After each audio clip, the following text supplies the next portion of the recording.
अरे लड़के, तुम बहुत घमंडी हो। द फोन क्यूसी सचमुच द फोन क्यूसी है। उसका दिल दंडनीय है। शीलियांग और अन्य लोग दहाड़ते हुए बेहद गुस्से में थे, मानो उनका अपमान हुआ हो। वे न्यायोचित आक्रोश से भरे हुए थे। वे बा लिंग के लिए लड़ने के लिए आगे बढ़ना चाहते थे, लेकिन उनमें से किसी ने भी वास्तव में शुरुआत नहीं की। बाकी सभी ने मुट्ठी भींच ली और एक दूसरे को तानाशाही भाव से देखा। वे इस तरह के अपमान को कैसे सहन कर सकते थे। वे क्रोधित होकर लड़ने लगते। इसलिए सभी बारी बारी से जेन्युआन की ओर भागे। उन्हें डर था कि उन पर भी असर पड़ेगा, लेकिन वे बहुत उत्साहित थे और तमाशा देखने के लिए उत्सुक थे।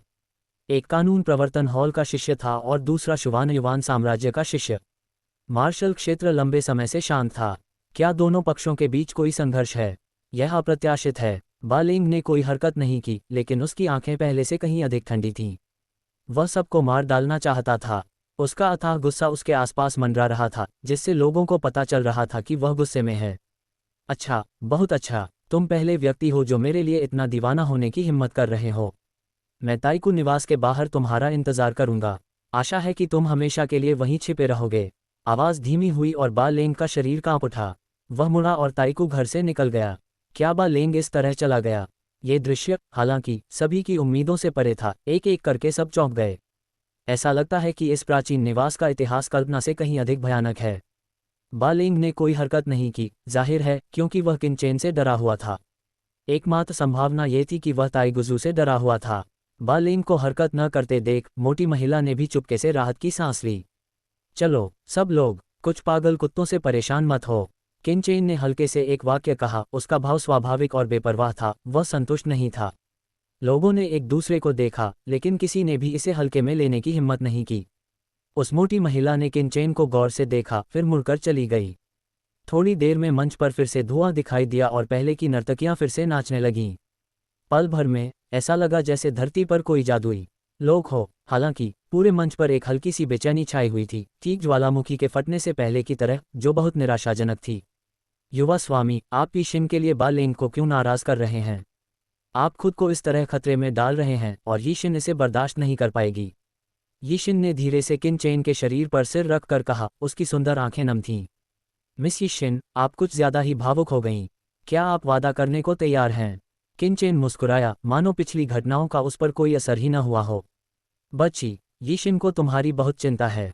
यीशिन चिंतित दिखी और धीमी आवाज में बोली, वह बदमाश बहुत घमंडी और अभिमानी है और पुलिस स्टेशन से आया है। पुलिस स्टेशन की ताकत और बेशर्मी के चलते मैं तुम्हें आसानी से नहीं छोड़ूंगी। तुम मजाक कर रही हो? उद्धरण चिन्ह, जब पुलिस स्टेशन इतना खतरनाक है तो तुम उस जालिम से क्यों वापस लौट आए? किनचेन फिर मुस्कुराया। मैं? यीशिन ने सिर झुकाया और आह भरी। यीशिन ताइगुजू में पैदा हुई है। ये यीशिन का जीवन है, जिसे यीशिन स्वभाव से नहीं चुन सकती। लेकिन यीशिन अपने भविष्य का फैसला खुद कर सकती है। एनएबीए लेंग यीशिन को पसंद नहीं है। अगर वह सच में अपनी ताकत का इस्तेमाल करता है तो यीशिन उसे सफल होने देने के बजाय मरना पसंद करेगी। लड़की दृढ़ थी, उसकी आंखें सूरज की तरह चमक रही थीं। ऐसा नहीं होना चाहिए। ताइगू निवास का इतिहास बहुत गहरा है, यहाँ तक कि कानून प्रवर्तन विभाग का तानाशाह भी थोड़ा डरता है। बेन शाओ अब थोड़ा उत्सुक हो गया। आपके ताइगू निवास का क्या इतिहास है?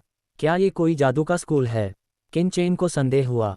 किनचेन स्वाभाविक रूप से जानता था कि भले ही उसका कुछ इतिहास रहा हो, वह प्राचीन हुआचेन के 3 बड़े परिवारों से डर नहीं सकता था, लेकिन वह अभी तक कानून प्रवर्तन विभाग को चुनौती देने के स्तर तक नहीं पहुंचा था। लेकिन अभी अभी जो दृश्य हुआ उसने उसे थोड़ा हैरान कर दिया। ताइगू निवास तो तानाशाह को भी मात दे सकता था। ऐसा लगता है कि घर के पीछे का रहस्य बिल्कुल अलग है। क्या ये कोई जादू का संप्रदाय है? जादू का संप्रदाय पिछले 200 वर्षों में एक नई शक्ति के रूप में उभरा है। ये बहुत रहस्यमय और भयानक है। कहा जाता है कि इस संप्रदाय के नेता को पूरे सैन्य क्षेत्र में कभी नहीं देखा गया। क्योंकि उसकी साधना जादुई कौशलों को मंत्रमुग्ध करने वाली है, इसलिए कई ताकतें, जिनमें कुछ शीर्ष भी शामिल हैं, असंतुष्ट हैं। इन शक्तियों के पूर्वज न्याय मांगने के लिए जादू संप्रदाय में आए थे, लेकिन अंत में वे सभी भ्रमित होकर लौट गए, जो रहस्य को उजागर करता है। प्राचीन यू साम्राज्य की यात्रा के दौरान जादू संप्रदाय को भारी नुकसान उठाना पड़ा। जीवित बचे शिष्यों में केवल प्रेत सम्राट वो और जादूगरनी चेन सिसी ही थे। आश्चर्य की बात यह है कि जादू संप्रदाय ने रहस्यमय महल के विरुद्ध अभियान में भाग नहीं लिया। इससे किनचेन के मन में कुछ संदेह और शंकाएं उत्पन्न हुईं और उसके मन में 2 संभावनाएं थीं। पहली, जादू परिवार ही रहस्यमय महल है जो उसे गुप्त रूप से समर्थन देता है, इसलिए वह महल पर हमला नहीं करेगा। दूसरी, जादू संप्रदाय रहस्यमय महल की भयावहता को जानता था और अभियान के परिणाम को पहले से ही जानता था और इस तमाशे में भाग लेने को तैयार नहीं था। बेशक एक तीसरी संभावना भी है, लेकिन किन चेन ने फिलहाल उस पर विचार नहीं किया। लेकिन अगर यह पहली संभावना है तो जादू संप्रदाय को रहस्यमयी महल का गुप्त समर्थन प्राप्त है और उसे बिल्कुल भी निष्क्रिय नहीं रहना चाहिए। इससे संदेह अवश्य उत्पन्न होगा। इसके विपरीत अगर वह दल भेजने का दिखावा करता है लेकिन अभियान में भाग नहीं लेता तो वह अधिक सुरक्षित है। इससे किन चेन भी असमंजस में पड़ गया, इसलिए उसने एक अनिश्चित बयान दिया। जादू का अभ्यास करने वाली सभी महिलाएं जादू संप्रदाय से नहीं आतीं। यिशिन मुस्कुराए, है ना, पूरी दुनिया में कौन सी ऐसी शक्ति है जो कानून प्रवर्तन विभाग को डरा सकती है या इसमें भाग लेने को तैयार नहीं है। किन चेन बुदबुदाया। अचानक उसकी आंखों में एक चमक आई, मानो वह किसी स्थान के बारे में सोच रहा हो। मैं इस स्थान को कैसे भूल सकता हूँ, किन चेन ने हल्के स्वर में कहा। उसने यिशिन की ओर देखा और गंभीर स्वर में कहा, अंधकार में रसातल, क्या तुम अंधकार में रसातल के व्यक्ति हो? ये शब्द सुनकर किन चेन के दिल में एक कौंधी सी चमक उठी और उसकी अपनी अटकलें और गहरी हो गईं। अंधकार में रसातल एक अत्यंत भयानक स्थान है। जैसा कि इसके नाम से ही स्पष्ट है, अंधकार की खाई घोर अंधकार और अराजकता से भरी है, जिसमें कई ताकतें जड़ जमाए हुए हैं और बेहद अराजक हैं। हालांकि इसकी शक्ति अत्यंत भयानक है। इनमें से कई मुख्य भूमि के कुख्यात अपराधी और डाकू हैं, इसलिए इसे पाप की भूमि भी कहा जाता है। अंधकार की खाई का निर्माण विचित्र है। ये सैन्य क्षेत्र के एक अत्यंत दूरस्थ भाग में स्थित है। वातावरण बेहद खराब है। यदि कोई साधारण योद्धा इसमें प्रवेश करे तो इस खराब वातावरण के कारण सम्राट वू जैसे शक्तिशाली व्यक्ति भी गिर पड़ेंगे। यहाँ बहुत कम लोग आते हैं। इसे एक गुप्त और निषिद्ध क्षेत्र माना जा सकता है। पिछले 10,000 वर्षों में केवल कुछ बेहद क्रूर लोग, जिनके पास बचने का कोई रास्ता नहीं है, इसमें छिपकर जीवित रहे हैं। इनमें कुछ शीर्ष बलों के गद्दार भी शामिल हैं। इसके खतरनाक वातावरण के कारण कानून प्रवर्तन विभाग के लिए भी अंदर जाकर अपराधियों को गिरफ्तार करना मुश्किल है। समय के साथ अनगिनत खलनायकों के प्रवेश से अंधकार की खाई धीरे धीरे रूपांतरित होती गई और धीरे धीरे छोटी छोटी ताकतों में तब्दील हो गई। ये ताकतें अंधकार की खाई में रहती थीं। समय के साथ साथ उन्होंने जीवित रहने के कुछ तरीके भी खोज लिए। धीरे धीरे अंधकार का अथाह गड्ढा गहराता चला गया और कई बाहरी लोगों को आकर्षित करने लगा। इन सब बातों ने उस समय के सैन्य क्षेत्र की प्रमुख शक्तियों का ध्यान आकर्षित नहीं किया। हजारों साल पहले एक दिन रक्त पवित्र भूमि के एक उपाध्यक्ष ने गुप्त रूप से अपने विषैले हाथों का इस्तेमाल करके राष्ट्रपति पद हासिल कर लिया। परिणामस्वरूप रक्त पवित्र भूमि ने उसका पीछा किया और उसे मार डाला। वह भागते भागते अंधकार की खाई में जा छिपा। उस समय रक्त पवित्र भूमि मुख्य भूमि पर सबसे शक्तिशाली शक्ति थी। स्वाभाविक रूप से वह क्रोधित हो गया और अंधकार की खाई से हत्यारे को सौंपने की मांग की, अन्यथा उसे अंधकार की खाई को खून से धोना पड़ेगा। स्वाभाविक रूप से अंधकार की खाई सहमत नहीं हुई। जब रक्त पवित्र भूमि क्रोधित हुई तो उसने अंधकार की खाई पर हमला करने के लिए विशेषज्ञों को भेजा। हालांकि रक्त पवित्र भूमि की शक्ति के आगे वे अंधकार की खाई को जीत नहीं सके, बल्कि उन्हें भारी नुकसान उठाना पड़ा। इस युद्ध ने पूरे सैन्य क्षेत्र को झकझोर दिया।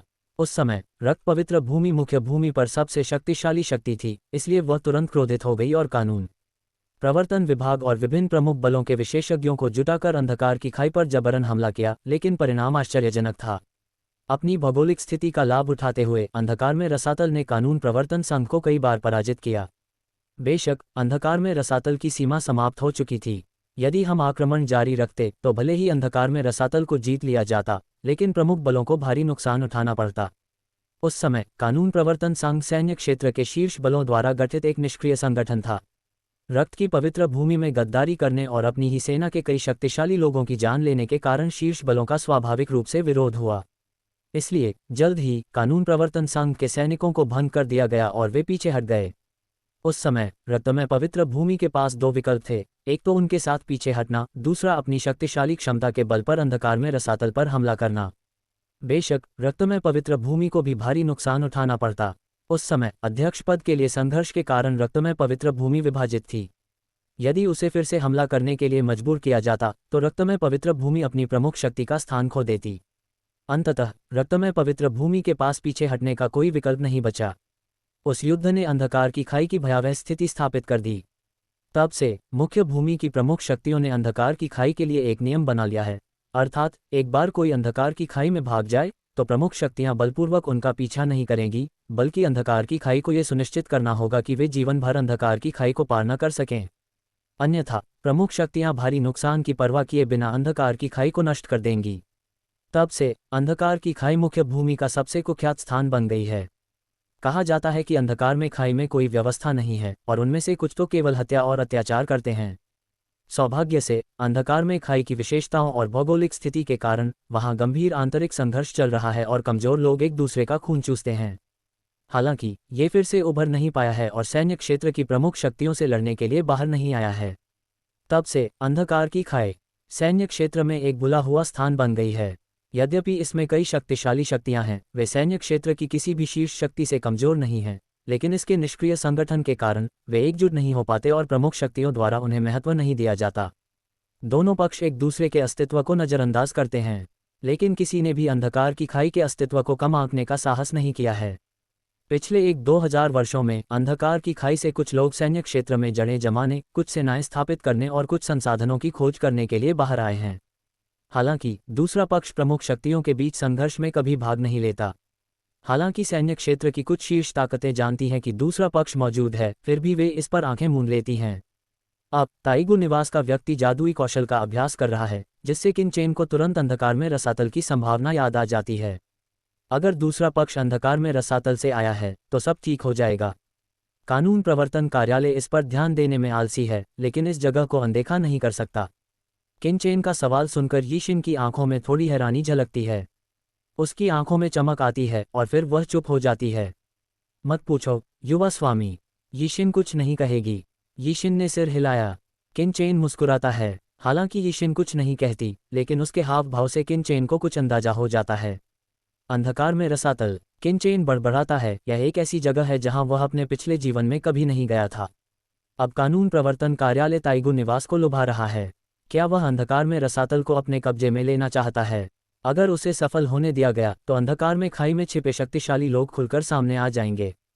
पूरी दुनिया में कौन सी शक्ति उस अलौकिक महल का मुकाबला कर सकती है? ये दुनिया उस रहस्यमयी महल का निषिद्ध स्थान बन जाएगी। युवक, क्या आप अभी भी यहाँ बातचीत करने के मूड में हैं? नाबा लेंग अभी ताइगु निवास के बाहर है। जब तक युवक बाहर जाते हैं उन पर नजर रखी जाएगी। युवक यहाँ के जीवन से परिचित नहीं है। ताइगु घर में मेरा एक गुप्त द्वार है। मैं युवक को चुपचाप ले जाता हूँ। यीशिन चिंतित था। क्या आप मेरी बात मानेंगे? किनचेन ने उसकी ओर देखा। यीशिन ने दांत पीसते हुए कहा, अगर यीशिन मदद मांगने जाता तो शायद वह मान जाता। आखिर बालक भी मेरे प्राचीन निवास का मेहमान है। बालक की रक्षा करना मेरा कर्तव्य है। असल में आपको इसकी चिंता करने की जरूरत नहीं है। नाहा लेंग, मैंने इस पर ध्यान नहीं दिया है। किनचेन हल्के से हंसा। उसके होंठों के कोने पर एक शैतानी मुस्कान थी, जिसे देखकर यिक्सिन अवाक रह गई। वह देख सकती थी कि किनचेन का सहज दिखना दिखावा नहीं था, बल्कि उसने इस मामले को अपने दिल में नहीं लिया था। किनचेन की सोच क्या है? क्या उसे पुलिस दफ्तर के लोगों से जरा भी डर नहीं है? लेकिन किनचेन ने अचानक यिक्सिन की ओर देखा। वह बालेंग, क्या सच में ताइगुजू को तुम्हें उसके हवाले करने देगा? शायद। यिक्सिन का चेहरा कड़वा और तीखा था। हालांकि वह ताइकू में नंबर 1 थी, ताइकू खुद उसके लिए एक महत्वपूर्ण जगह थी। क्या हम मतलबी हैं? यिक्सिन की मुस्कान कड़वी, कोमल और मार्मिक थी, दिल दहला देने वाली। लेकिन अगर वह सचमुच ऐसा करना चाहता है तो भले ही वह कानून प्रवर्तन अधिकारी हो, कीमत कम नहीं है। अगर मैं सहमत नहीं होती और जान की बाजी लगा देती तो वह ताइकुजू की मदद नहीं कर सकता। उसके लिए लाभ हानि के बराबर नहीं है, इसलिए शायद उसने सिर्फ मौखिक धमकी दी हो। यीशिन ने ऐसा कहा, लेकिन उसकी आंखों में चिंता साफ झलक रही थी। इस दुनिया में जन्म लेकर कई बार मुझे लगता है कि मैंने आज़ादी और सम्मान हासिल कर लिया है, लेकिन एक दिन मुझे एहसास होगा कि मैं अभी भी इस कड़वे सागर में तैर रही हूं और कीचड़ में फंसी हुई हूं। जीवन ऐसा ही है। आप कितने भी शक्तिशाली क्यों न हो, हमेशा ऐसे लोग होंगे जो आपको ऊपर से ठंडी निगाहों से देखेंगे, जैसे कि चींटियां और विशालकाय अजगर। यह एक ऐसी खाई है जिसे पार नहीं किया जा सकता। अगर मैं उसे मार दूं तो क्या तुम ठीक रहोगी? किनचेन हंस पड़ा। यीशिन अचानक उठ बैठी। उसका चेहरा पीला पड़ गया। चाइल्ड, तुम। उसने जल्दी से अपना सिर हिलाया। उसकी आवाज़ घबराहट से भरी थी और उसने जल्दी से कहा, युवा गुरु, यीशिन के लिए कोई जोखिम मत उठाए। यीशिन आपके इस काम के लायक नहीं है। तुमने अभी तक मुझे जवाब नहीं दिया। किनचेन हंस पड़ा, मानो कोई मामूली बात कह रहा हो। क्या होगा? ताइगुजू ऐसा व्यक्ति नहीं है जो जीवित रहने के लिए अपने शिष्यों को छोड़ दे, लेकिन तुम्हें बहुत परेशानी होगी। और नाबा लेंग अभी 30 साल का ही है। कहा जाता है कि वह मार्शल आर्ट का शीर्ष सम्राट है। उसके पीछे कानून प्रवर्तन विभाग में कुछ बड़े लोग हैं। अगर तुम ऐसा करोगे तो तुम खुद को बहुत बड़ी मुसीबत में डाल लोगे। हाँ, अंधकार की खाई के स्वभाव के साथ कोई अपनी जान देने से बेहतर मरना पसंद करेगा। किनचेन हंस पड़ा। उस समय अंधकार में खाई किसी अनजान रक्तमय भूमि के उपाध्यक्ष के लिए दुनिया का दुश्मन बनना ज्यादा पसंद करती। जाहिर है, कानून प्रवर्तन हॉल के एक शिष्य की मौत के कारण वह अपने शिष्यों को नहीं सौंपता। इस तरह अंधकार की खाई में हजारों सालों का विश्वास चकनाचूर हो सकता था। इस बार यीशिन चुप रही, मानो उसने उनकी पहचान को स्वीकार कर लिया हो। उसने धीरे से कहा, चाइल्ड, तुम यीशिन के साथ इतना अच्छा व्यवहार क्यों कर रहे हो? तुम और मैं सब इस दुनिया में हैं और हम ही तय करते हैं कि क्या अच्छा है और क्या बुरा। मैं तो बस उस बदमाश को देख रहा हूँ। इससे तुम्हारा कोई लेना देना नहीं है। वैसे भी मैं तो बस बातें कर रहा हूँ। अगर तुम कानून प्रवर्तन हॉल के लोगों को मारना चाहते हो तो मुझे इस बारे में और सोचना पड़ेगा। किनचेन हंस पड़ा, मानो मजाक कर रहा हो। लेकिन यीशिन डर गई। यह आदमी उसे एक खास एहसास देता है। उसने कभी किसी ऐसे आदमी से मुलाकात नहीं की थी जो उसे इतना आकर्षित कर सके। अगर उसकी पहचान न होती तो मुझे डर है कि आम औरतें उससे प्यार कर बैठतीं। लेकिन वो नहीं कर सकती। उन्होंने शुद्ध यिन स्त्रीत्व कौशल का अभ्यास किया है और आसानी से प्रभावित न होने के लिए अभिशप्त हैं। वरना अगर वे लापरवाही करती हैं तो उनका बुरा हाल हो जाएगा। चलो पियो। किनचेन ने इस विषय पर और कोई बात नहीं की। वह चुपचाप पीते रहे, हल्के से मुस्कुराए और बाहर हो रहे शानदार नृत्य का आनंद लिया। प्रलोभन से भरे होने के बावजूद उनकी आंखें हमेशा स्पष्ट और गहरी थीं। यीशिन भी चुप रहीं, बस चुपचाप किनचेन के लिए शराब डालती रहीं। नृत्य रुक गया, धुआं छट गया और नर्तक एक एक करके चले गए। आज का भोज यहीं समाप्त होता है। युवा स्वामी, यीशिन जा रही हैं। यीशिन खड़ी हुई और किनचेन की ओर देखा। इस समय उन्हें थोड़ा जाने में हिचकिचाहट हो रही थी। उन्होंने स्नेहपूर्वक कहा, आप यीशिन के साथ जाए। यीशिन आपको दरबारी से मिलवाकर विदा कर देंगी। किनचेन की जल्दबाजी के डर से उन्होंने बार बार उन्हें आमंत्रित किया। कोई बात नहीं। किनचेन मुस्कुराते हुए एक दूसरे को अलविदा कहते हैं। इस समय हर मंजिल के ताकतवर लोग बाहर निकल आते हैं, लेकिन ताइकू निवास की महिलाओं को कोई हिला नहीं पाता।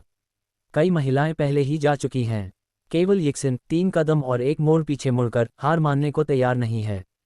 कई लोग आश्चर्यचकित हैं। ये पहली बार नहीं है कि इतने सारे लोग ताइकू निवास आए हैं।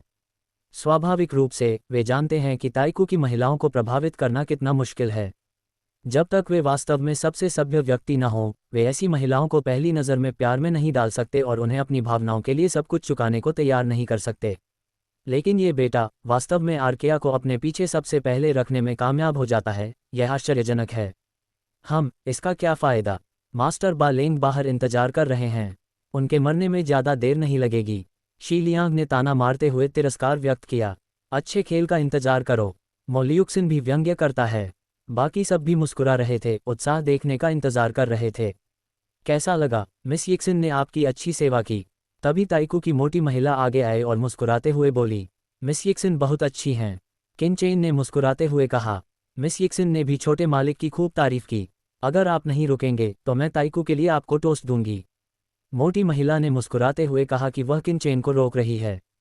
किनचेन चौंक गया और उसने मोटी महिला को देखा। मुझे लगा कि यह सब दिखावा है। मुझे डर है कि मेरे साथ कुछ सच में हुआ है। आखिर किनचेन ने जिस नाम का जिक्र किया था वह शुवानयुवान साम्राज्य से था। अगर शुवानयुवान साम्राज्य के शिष्य के साथ ताइकू में कोई दुर्घटना हुई है तो वह इसे समझा नहीं पाएगी। शी लियांग और बाकी लोगों की आंखें धंस गईं और उनके चेहरे थोड़े बिगड़ गए। क्या ये ताइकू निवास किन राजवंश की धूल से बचने के लिए है? अगर किनचेन को ताइगू निवास के अंधेरे में भेज दिया जाता तो वे अच्छा नाटक कैसे देख पाते? मुझे लगा था कि किनचेन मान जाएगी, लेकिन किनचेन मुस्कुराते हुए एक दूसरे की ओर देखकर बोली, पीना जरूरी नहीं है, लेकिन तुम्हारी ताइगू में मेरी कुछ बदमाश मिले। क्या तुम मुझे मुआवजे के तौर पर यिक्सिन दोगी? मजाक कर रही हो? मोटी औरत का चेहरा सख्त हो गया। मैं मजाक नहीं कर रही। तुम्हारा ताइगू निवास तो बस एक कला प्रदर्शन स्थल है। मैंने यहाँ पैसे खर्च किए, लेकिन मुझे सेवा का आनंद नहीं मिला। क्या तुम मेरे जुवानयुवान साम्राज्य को नीचा समझते हो? ऐसा नहीं है कि मैं घमंडी हूँ। जुवानयुवान साम्राज्य के सामने चाहे तुम्हारे पास कितना भी बड़ा मंच क्यों न हो, यह एक स्थानीय मुर्गे और कुत्ते जैसा है। अगर तुम इसे बर्बाद करना चाहोगे तो मर जाओगे। सभी हैरान रह गए। किनचेन अचानक ताइगू निवास पर इतना गुस्सा कैसे हो गई?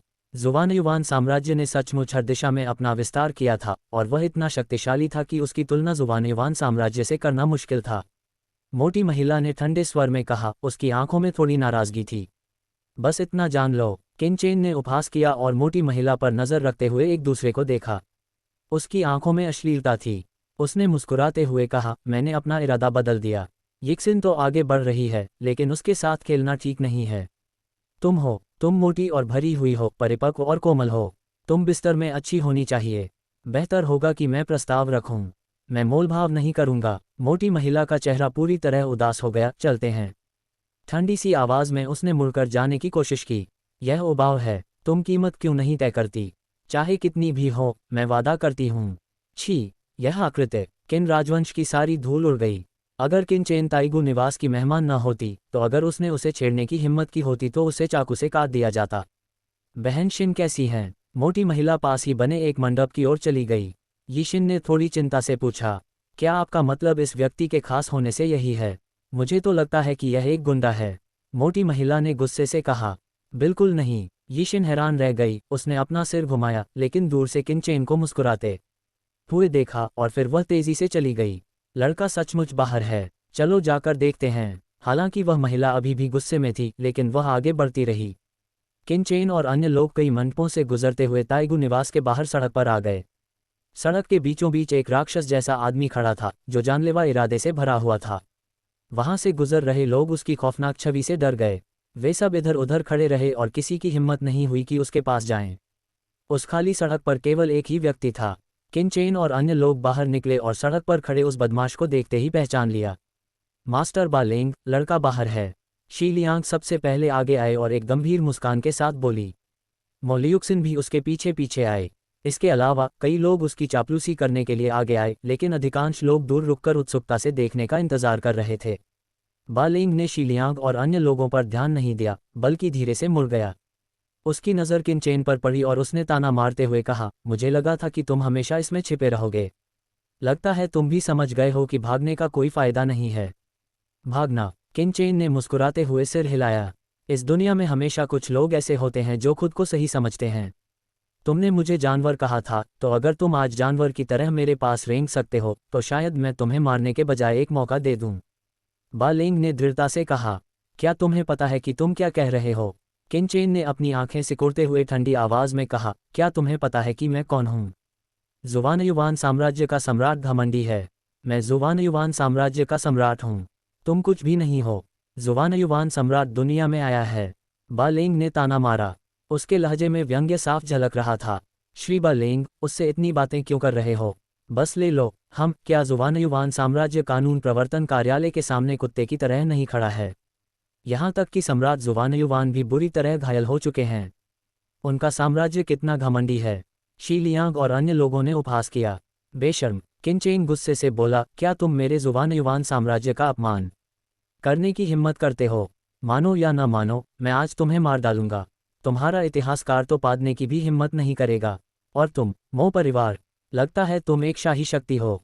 ये हास्यास्पद है। तुम्हें लगता है कि तुम जुवानयुवान साम्राज्य के सामने कुत्ते नहीं बन सकते। तुम केवल घुटने टेक कर चाट सकते हो। केवल तुम ही नहीं, बल्कि यहाँ मौजूद सभी लोग।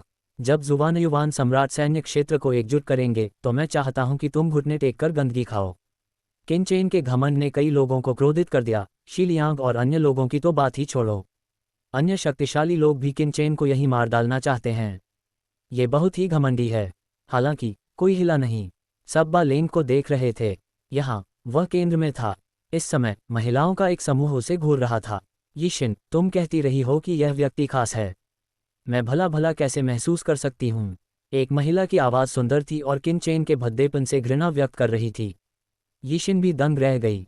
जब किनचेन अटारी में था, वह सौम्य और शालीन था, जिसमें बहुत कुछ छिपा था। वह बिल्कुल भी ऐसा नहीं था। लगता है तुम्हें मरना होगा। बालेंग किनचेन को देखता है और उसका शरीर ठंड से कांप उठता है। डोंग, जैसे ही वह बाहर निकला, उसकी आंखों में ठंडक की एक चमक आई और जमीन अचानक कांप उठी। बालेंग के शरीर में मानो स्वर्ग और पृथ्वी को वश में करने की शक्ति थी, मानो कोई दानव हो। अगर वह स्वर्ग और पृथ्वी को वश में करना चाहता, तो कोई भी उसे सीधे देखने की हिम्मत नहीं करता। मैं मरना चाहता हूँ। तुम ही हो जो मौत को बुला रहे हो। अगर तुम्हें जल्दी मरना है, तो बकवास क्यों कर रहे हो? ये तो बस पुलिस स्टेशन है। ये क्या बात है? जब जुवानयुवान साम्राज्य पुलिस स्टेशन और रहस्यमयी महल पर कब्जा कर लेगा, तो तुम वहां की महिलाओं के साथ मौज मस्ती करोगे और यहां तक कि शांगुआन शी एर को भी इस नौजवान के साथ मजे करने दोगे। किनचेन ने अभद्रता भरी नज़र से हंसते हुए कहा। सबका चेहरा पीला पड़ गया और सब डर गए। ये लड़का महारानी से ये कहने की हिम्मत कैसे कर रहा है? क्या तुम पागल हो गए हो?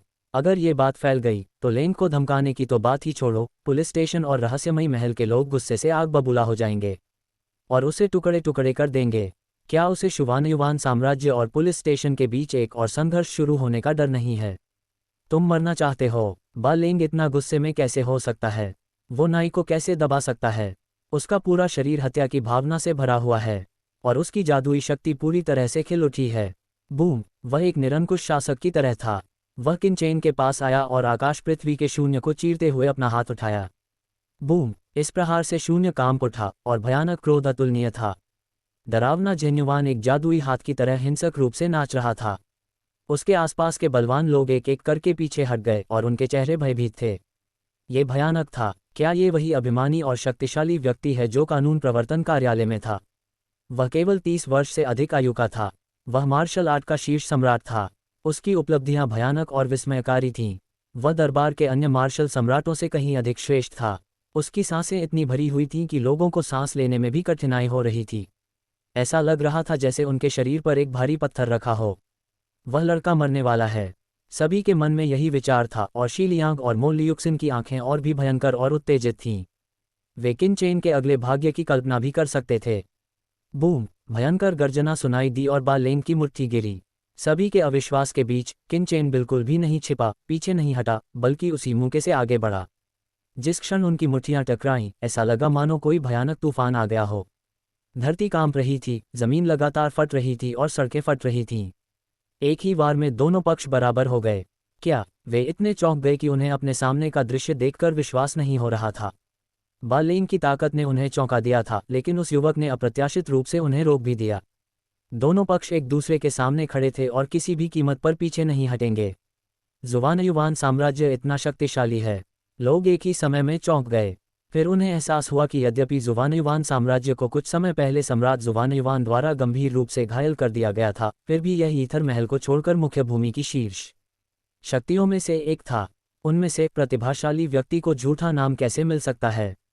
इसमें कोई हैरानी नहीं कि इस बेटे में इतना आत्मविश्वास है। वह निर्मम दबंग को चुनौती देने की हिम्मत करता है। उसकी ताकत वाकई भयानक है। 2 बेटे हैं, इसमें कोई आश्चर्य नहीं कि वे इतनी बेखौफ हैं। अफसोस की बात है कि वे भी मरेंगे। बा लेंग ने गुस्से में कहा। उसके हाथ एक ही समय में पहाड़ों और समुद्रों को चीरते हुए, सूखे और सड़ते हुए को नष्ट कर रहे थे। किनचेन ने ताना मारा और आगे बढ़ा। बूम! बूम! दोनों पक्ष पागलों की तरह एक दूसरे के सामने आ गए। भयानक गर्जना जारी रही। आसपास की इमारतें बेतहाशा ढह गईं, जमीन फट गई। अनगिनत लोग और ताकतवर लोग बेतहाशा पीछे हट गए। सम्राट वू के 2 शिखर आमने सामने आ गए। ये कितना भयानक था! सम्राट वू के ताकतवरों को छोड़कर वे सबसे ताकतवर थे। बा लेंग की भौहें तन गईं और उसकी आंखें भयंकर हो गईं। उसकी आक्रमण शक्ति अत्यधिक अभिमानपूर्ण थी। उसकी जादुई शक्ति एक भयानक तूफान में तब्दील हो गई। उसके सिर के ऊपर दानव देवता की एक काल्पनिक छाया प्रकट हुई, जो उसका रक्त थी। बूम! बा लेंग की सांसें तेज हुईं और उसने किनचेन को दबा दिया। पल भर में उसकी दहाड़ से दुनिया हिल गई और जमीन जोर से फट गई। हालांकि वो के शक्तिशाली सम्राट ने अभी तक नियमों की शक्ति में महारत हासिल नहीं की थी, लेकिन केवल गहन अर्थ का उपयोग करके ही दिल कांप उठता था। ताइकू घर पर मोटी महिला की आंखें जम गईं, पलक झपकाए बिना वह युद्ध के उस तरफ देख रही थी। यिशिन की सुंदर आंखें भी सामने की ओर टकटकी लगाए हुए थीं। बा लेंग के हमले के आगे किनचेन जरा भी भयभीत नहीं था। वह भी एक शक्तिशाली योद्धा की तरह था, मानो युद्ध का देवता हो। ये कौन है? मोटी महिला और अन्य लोगों ने यिशिन से पूछा। मुझे नहीं पता, यिशिन ने अपना सिर हिलाया। उसे बस इतना महसूस हुआ कि किनचेन कई लोगों से अलग है। इससे उसे एक अजीब सी अनुभूति हुई। वे काफ़ी देर तक अटारी में रहे। ऐसा लग रहा था कि उन्होंने बहुत बातें की और यहाँ तक कि कई अंतरंग बातें भी कीं। लेकिन इस समय यिशिन अभी अभी जागी थी और उसे दूसरे व्यक्ति का नाम तक नहीं पता था, जबकि दूसरा व्यक्ति उसके बारे में सब कुछ आसानी से जान गया था। ये भयानक था। ऐसा कैसे हो सकता है? क्या तुम उससे इतनी देर तक बात कर चुकी हो कि तुम्हें उसकी पहचान तक नहीं पता? शुद्ध यिन नुगोन पुरुषों को आकर्षित कर सकती है। सामान्य परिस्थितियों में वह मेहमानों के बारे में सब कुछ जान सकती है। तुम सबसे अच्छी हो और तुम्हें इसके बारे में कुछ भी नहीं पता। मोटी महिला चौंक गई। वह ताइकू घर की सभी महिलाओं को अच्छी तरह जानती थी। यिन सबसे ऊपर थी। वह उसे नज़रअंदाज नहीं कर सकती थी। यिशिन की खूबसूरत आंखें थोड़ी बेचैन थीं। आज के दृश्य में उसे नहीं पता क्यों किनचेन के शब्दों में मानो जादू था। काफी समय से ऐसा लग रहा है जैसे वह दूसरे पक्ष के वश में है और उसका मन पूरी तरह से उसी में डूबा हुआ है। इस तरह की भावना पहले कभी नहीं देखी गई। बहन शिन, तुम नहीं जानती, मैं उसके साथ बहुत सहज महसूस करती हूँ, बिल्कुल एक करीबी दोस्त की तरह। तुम्हें उसे जानने की कोई इच्छा नहीं है, बस उसके साथ हमेशा रहने की चाहत है। यीशिन ने धीरे से कहा। लेकिन वो हमेशा तुम्हारे साथ कुछ न कुछ करता रहता है। मोटी औरतें तो और भी हैरान थीं। नहीं, तुम नहीं समझ सकती कि उसके साथ रहना कैसा लगता है। यीशिन ने धीरे से सिर हिलाया। भले ही तियानजियाओ फिर से उदासीन और घमंडी हो जाए, फिर भी वो अपने हाथ पैर हिलाने से खुद को रोक नहीं पाता। हमें उससे बचने के लिए पहल करनी होगी। अगर मैं पहल करके उस पर भरोसा नहीं करूंगी तो मुझे लगता है कि वो मुझे छू भी नहीं पाएगा। औरतों ने एक दूसरे को देखा। क्या यही वो आदमी था जिसे उन्होंने देखा था? इतने सुंदर वातावरण में शुद्ध यिन स्त्री ऊर्जा की शक्ति के साथ भला कौन इसका विरोध कर सकता है? क्या वो आदमी ऐसा कर सकता है? लेकिन उसने पहले ऐसा क्यों दिखाया? उसका ऐसा करने का क्या मकसद था? इन दो अलग अलग चेहरों में से केवल एक ही उसका असली चेहरा होगा, और दो चेहरे दिखाने के पीछे उसका कोई न कोई मकसद जरूर होगा। क्या ये अत्याचार के खिलाफ है? चौंक कर मोटी औरत अचानक ऊपर देखती है और आगे देखती है। बा लेंग की गति बेजोड़ है। जादुई शक्ति का प्रवाह हो रहा है और किनचेन की धूल भी हवा में फैली हुई है। गहन धार्मिकता की शक्ति पूरे शरीर में फैल रही है। हवा में एक भयानक संवरा व्याप्त है। वह व्याकुल होकर इधर उधर बिखर रही है। युद्ध की भावना आकाश में बुलंदियों पर है। यह अत्यंत भयावह है। दोनों पक्षों के बल्ले बल्ले हर कोई सचमुच गुस्से में लड़ रहा है। सच्ची शक्ति जल रही है, सब कुछ जला रही है। ये भयानक है। शी लियांग और अन्य लोग पीले पड़ गए। सौभाग्य से वे ताइगुजू से डरते थे और किनचेन से नहीं लड़े। अन्यथा किनचेन की भयानक शक्ति के सामने वे किनचेन के प्रतिद्वंद्वी नहीं होते और पल भर में मारे जाते। क्या उनके बीच इतना बड़ा अंतर है? वे समझ नहीं पा रहे हैं। गरज। इस समय बा लेंग गरज रहा है और वह किनचेन का सामना नहीं कर पा रहा है। उसका चेहरा काला पड़ गया है और उसकी सांसें सागर की तरह हैं। काली सांसों में ऐसा लगता है जैसे कोई दानव मंडरा रहा हो और अधिक ठंडी और घातक शक्तियां बिखेर रहा हो। और किनचेन पीछे हट रहा है। लड़के, तुम इस आदमी को जितनी जल्दी हो सके मार डालो। अचानक किन के कान में एक खाली सी आवाज आई। यह एक बड़ी काली बिल्ली थी। किन को लगा जैसे वह दुनिया के एक शिखर से लड़ रहा हो और वह बड़ी काली बिल्ली शिकायत करने से खुद को रोक नहीं पाए। आज के किनचेन की ताकत के साथ सम्राट वो शुरुआती 9 दिनों में उसे पल भर में मार सकता है। क्या इतने लंबे समय तक शिखर सम्राट वो के साथ खेलना थका देने वाला नहीं है? तुम्हें क्या पता, अगर मैं इस बेटे को अपने एक हाथ से मार डालूं तो ये बहुत ज्यादा होगा और इससे निश्चित रूप से पुलिस का ध्यान आकर्षित होगा। फिर ताइकुन निवास की जांच जरूर होगी और भले ही मैंने पहले पूछताछ की हो, मुझसे पूछताछ की जा सकती है। भले ही मेरी पहचान काल्पनिक हो, ये जगह प्राचीन यू साम्राज्य के करीब है। अगर धुंध भरे महल को कुछ भी पता चल गया तो देर सवेर मुसीबत खड़ी हो जाएगी। अगर मैं लंबे परिश्रम के बाद इस बेटे को मार डालता हूं तो ये शुवानयुवान साम्राज्य के तियानजियाओ के रूप में मेरी हैसियत के अनुरूप ही होगा। इसके विपरीत ये शुवानयुवान साम्राज्य के लिए तबाही लाएगा। किनचेन ने जवाब दिया। असल में ऊपरी तौर पर वह एक शक्तिशाली शीत युद्ध के समान था। वास्तव में उसने अपनी शक्ति का 10वां हिस्सा भी नहीं, बल्कि 1% भी नहीं लगाया था। तुम इंसान क्या मुसीबत खड़ी करते हो? बड़ी काली बिल्ली ने बड़बड़ाया, लेकिन दोबारा कहने में उसे आलस आ रहा था। जब बा लेंग ने देखा कि वह लंबे समय तक किनचेन को हरा नहीं सकता तो उसका गुस्सा और भी बढ़ गया। उसका शरीर चकाचौंध भरी लाल रोशनी से भर गया और उसकी सांसें और भी भयानक होती गईं। वह किसी राक्षस देवता की तरह था जो उस क्षेत्र से निकला हो। ठंडी सांसें हर तरफ बह रही थीं और वह पागलों की तरह उठने की कोशिश कर रहा था। स्पष्टतः वह अपनी प्रबल रक्त शक्ति और जेन्युवान के द्वारा किनचेन को फंसाना चाहता था। किनचेन की मुट्ठी तेजी से चली और उसकी मुट्ठी की शक्ति रक्त प्रकाश की शक्ति का सामना करने में असमर्थ प्रतीत हुई, जो लगातार कम होती जा रही थी। इतने लंबे समय तक लड़ने के बाद किनचेन अंततः थक गया। इस समय वह जेन्युवान पर जोरदार प्रहार कर रहा था। जेन्युवान के जलने के दौरान जेन्युवान का रक्त लगातार ऊपर उठ रहा था, जिससे आसपास का शून्य उत्तेजित हो रहा था। किनचेन पहली बार पीछे हटने लगा। उसका चेहरा पीला पड़ गया था और वह रक्त के हमले का सामना करने में असमर्थ प्रतीत हो रहा था। हालांकि बा लेंग अधिक उग्र था और अपने पूरे शरीर पर रक्त प्रकाश के साथ किनचेन की ओर दौड़ा। नीचे शी लियांग और अन्य लोगों ने तुरंत राहत की सांस ली। पहले जब किनचेन और बा लेंग बराबरी पर थे तो वे वास्तव में डरे हुए थे। उन्हें वास्तव में डर था कि बा लेंग किनचेन का प्रतिद्वंद्वी नहीं है। अब जब किनचेन हवा के विपरीत दिशा में गिर गया तो उन्हें पूरी तरह से राहत मिली। श्री बा लेंग एक अत्याचारी बनने के योग्य हैं। हालांकि लड़का बलवान है, फिर भी वह उनसे बहुत दूर है। बैंग, अनगिनत रक्त की किरणें अंततः किनचेन के शरीर को छू गईं।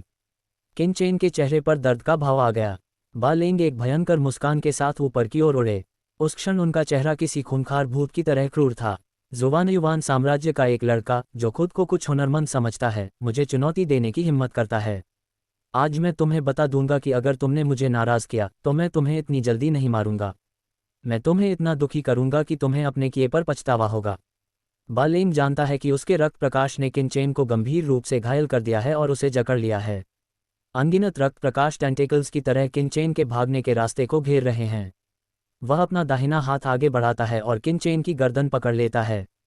वह किनचेन की गर्दन ऊपर उठाकर उसे सबके सामने अपने अपमान का अंजाम दिखाना चाहता है। इसी समय उसने अचानक किनचेन के होठों पर व्यंग्य की एक झलक देखी और फिर उसके दिमाग में किनचेन की ठंडी आवाज गूंज उठी, क्या तुम्हें पता है, तुमसे लड़ते हुए चाहे मैं कितना भी खुद को रोकूं और झुकूं, उसकी 1% शक्ति भी नहीं निकल सकती। मैं तो बस तुम्हारे साथ बराबरी का मुकाबला करने का नाटक कर रहा हूं, बेवकूफ।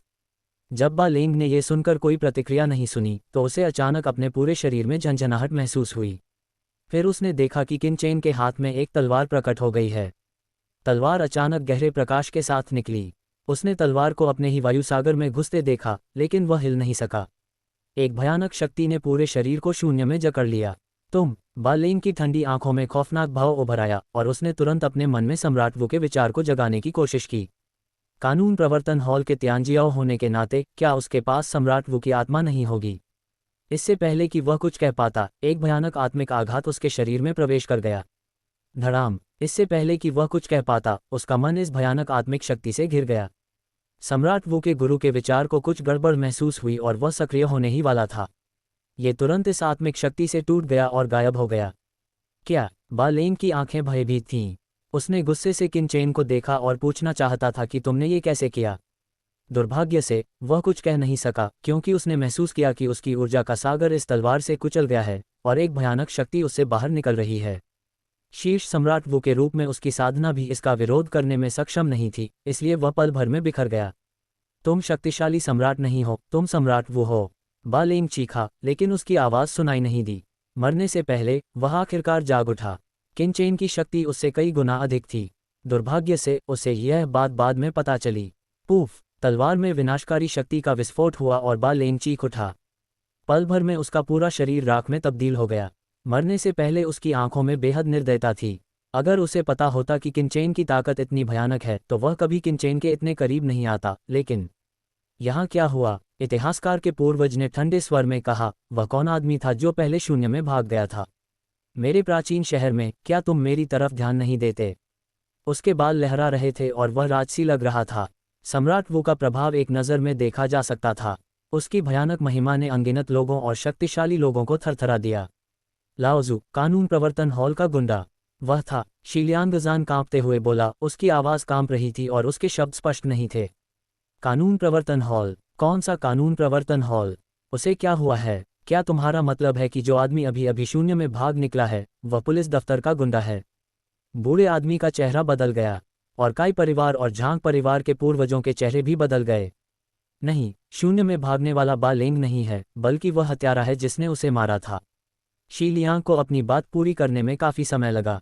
उसके बाद उसका चेहरा पीला पड़ गया और उसमें खून का कोई रंग नहीं था। क्या तुम क्या कह रहे हो? पुलिस दफ्तर का गुंडा मारा गया? मुझे साफ साफ बताओ। शिजिया लाओजू ने शीलियांग की गर्दन पकड़ ली और आश्चर्य और गुस्से से कहा। उसकी आंखें गुस्से से लाल थीं और उसका चेहरा खून से लथपथ था। लाओजू, बात ऐसी है। शीलियांग कांप रहा था और उसने पहले हुई सारी बातें दोहरा दीं। इतिहासकार के पूर्वज का एक बड़ा सा फोटोन तुरंत शीलियांग के चेहरे पर आ लगा। चोट लगने से उसका चेहरा सूज गया और उसके मुंह से खून के थक्के निकलने लगे। वह जमीन पर गिर पड़ा और हिल नहीं पा रहा था। तुम एक इतिहासकार के निर्लज पुत्र हो, तुम ही मुझे मार डालोगे, तुम जाहिल हो। इस समय इतिहासकार के बूढ़े पूर्वज, जो अभी भी गरिमा में थे, पीले पड़ गए थे और मरे हुए माता पिता जैसे लग रहे थे, जबकि काई परिवार और झांग परिवार के पूर्वज, जिनके होठों के कोनों पर पहले से ही तिरस्कार भरी मुस्कान थी, कांप रहे थे। कानून प्रवर्तन हॉल का वह आदमी अपने प्राचीन शहर में मर गया। अब घर जाओ। तीनों परिवारों के पूर्वज इस समय उन्हें नज़रअंदाज करने की हिम्मत नहीं कर सके, इसलिए वे अपने पारिवारिक शिष्यों को अपने परिवारों में वापस ले गए ताकि पूरी कहानी समझ सकें। तानाशाह मर गया। कुछ गड़बड़ है। मोटी महिला ने भौहें चढ़ाते हुए कहा। बहन शिन, क्या इस मामले से ताइगू निवास पर हमारा गुस्सा भड़क उठेगा? यीशिन ने थोड़ी चिंता से पूछा। सिर्फ गुस्सा निकालना काफ़ी नहीं है, ताइगू निवास में हमें बहुत सारी परेशानियां झेलनी पड़ रही हैं, खासकर तुम्हें। नाबा लेंग ने सुना है कि पुलिस स्टेशन में एक उच्च अधिकारी है। मैं तुम्हें अभी वापस भेज दूंगा, वरना मुझे डर है कि तुम खतरे में पड़ जाओगे। ताइकू घर भी तेजी से हरकत में आ गया। बा लेंग की मौत ताइकू घर के लिए बहुत बड़ी मुसीबत थी। इससे भी ज्यादा डरावनी बात गुहुआ शहर के 3 बड़े परिवारों की है। बा लेंग की मौत की खबर मिलते ही गुहुआ शहर के पुलिस स्टेशन की टीम तेजी से उन 3 बड़े परिवारों के पास पहुंची और गुस्से से भड़क उठी। हमने इस मामले की सूचना उच्च अधिकारियों को दे दी है और वे किसी को भेजेंगे। अगर बड़ों के आने पर आप हत्यारे को नहीं सौंप सकते तो प्राचीन हुआचेंग के आप तीनों परिवार बड़े सरदार भाई बलन के साथ उसके दफन होने का इंतजार करेंगे। कानून प्रवर्तन हॉल का एक शिष्य गुस्से में था और इतिहासकार के पूर्वजों और अन्य लोगों को सम्मान दिए बिना ही गुस्से में चला गया। तीनों परिवारों ने तो कुछ कहने की भी हिम्मत नहीं की, उन्होंने बस सिर हिलाकर सहमति दे दी। यहाँ तक कि सम्राट वुडी के पूर्वज भी विनम्र और शर्मिंदा थे। आप सभी को हत्यारे का पीछा करना होगा। आपको उसे जीवित और उसके मरने पर शव देखना होगा। जल्द ही गुहुआ शहर के तीनों परिवारों की ओर से संयुक्त आदेश जारी किए गए।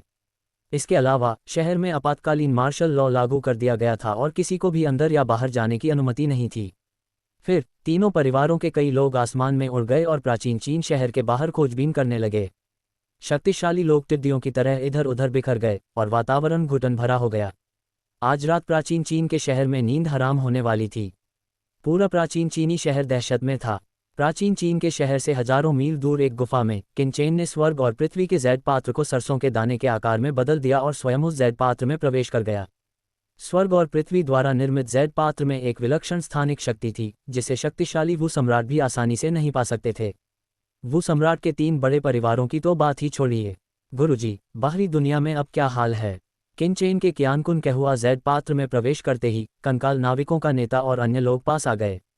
वे इतने लंबे समय तक पात्र में रहे थे कि लगभग बेसुध हो गए थे। किनचेन ने उन्हें मिली खबर बताई। फिलहाल सिसी को कोई खतरा नहीं होना चाहिए। वह जादू संप्रदाय में है, इसलिए उसे कोई गंभीर परेशानी नहीं होनी चाहिए।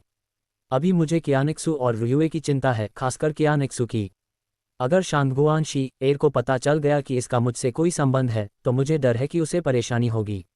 जी रुयुए जी परिवार का वैध पुत्र है।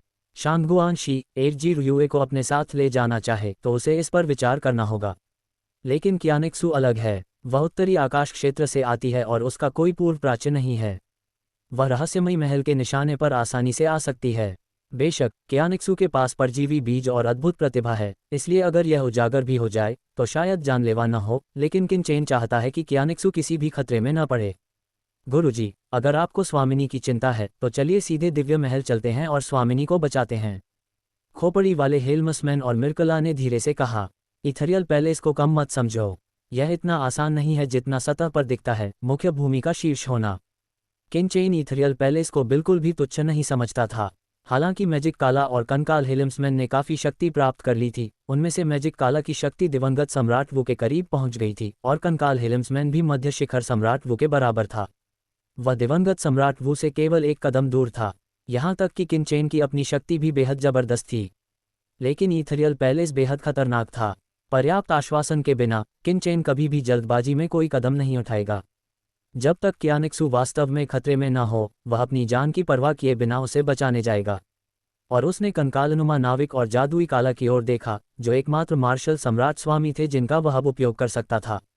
हालांकि वे दोनों अलग अलग दानव थे।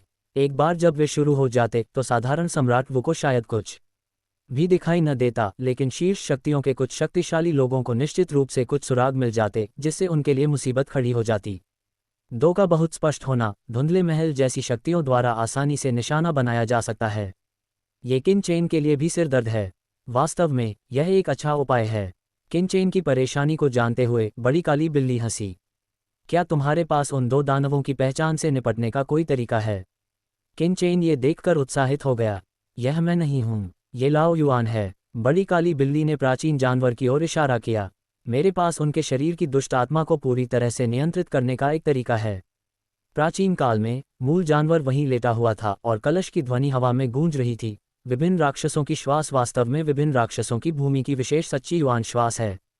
जिस प्रकार विभिन्न स्थानों में सच्चीची के गुण भिन्न होते हैं, उसी प्रकार विचित्र राक्षसों और त्यानवु की भूमि में सच्चीची का सार भिन्न होता है, जो स्वाभाविक रूप से योद्धाओं द्वारा छोड़ी गई विभिन्न श्वासों की ओर ले जाता है। लेकिन तथाकथित श्वास वास्तव में कुछ नियमों की केवल बाहरी अभिव्यक्ति है। हमारे पास प्राचीन काल के अलौकिक युद्धकला के मूल नियम हैं, जो किसी भी अन्य दानव की सांस को आसानी से बदल सकते हैं, जिससे उसकी सांस पूरी तरह से एकाग्र और अदृश्य हो जाती है। जैसे ही ये शब्द समाप्त हुए, प्राचीन स्रोत पशु से अचानक एक अजीब रक्त गैस निकली, जो 2 रक्त बादलों में बदल गई और कंकाल हेल्मसमैन और जादूगरनी कारा के पास आ गई। तुम दोनों रक्त को अवशोषित करने के बाद अपनी शक्ति का प्रयोग करो।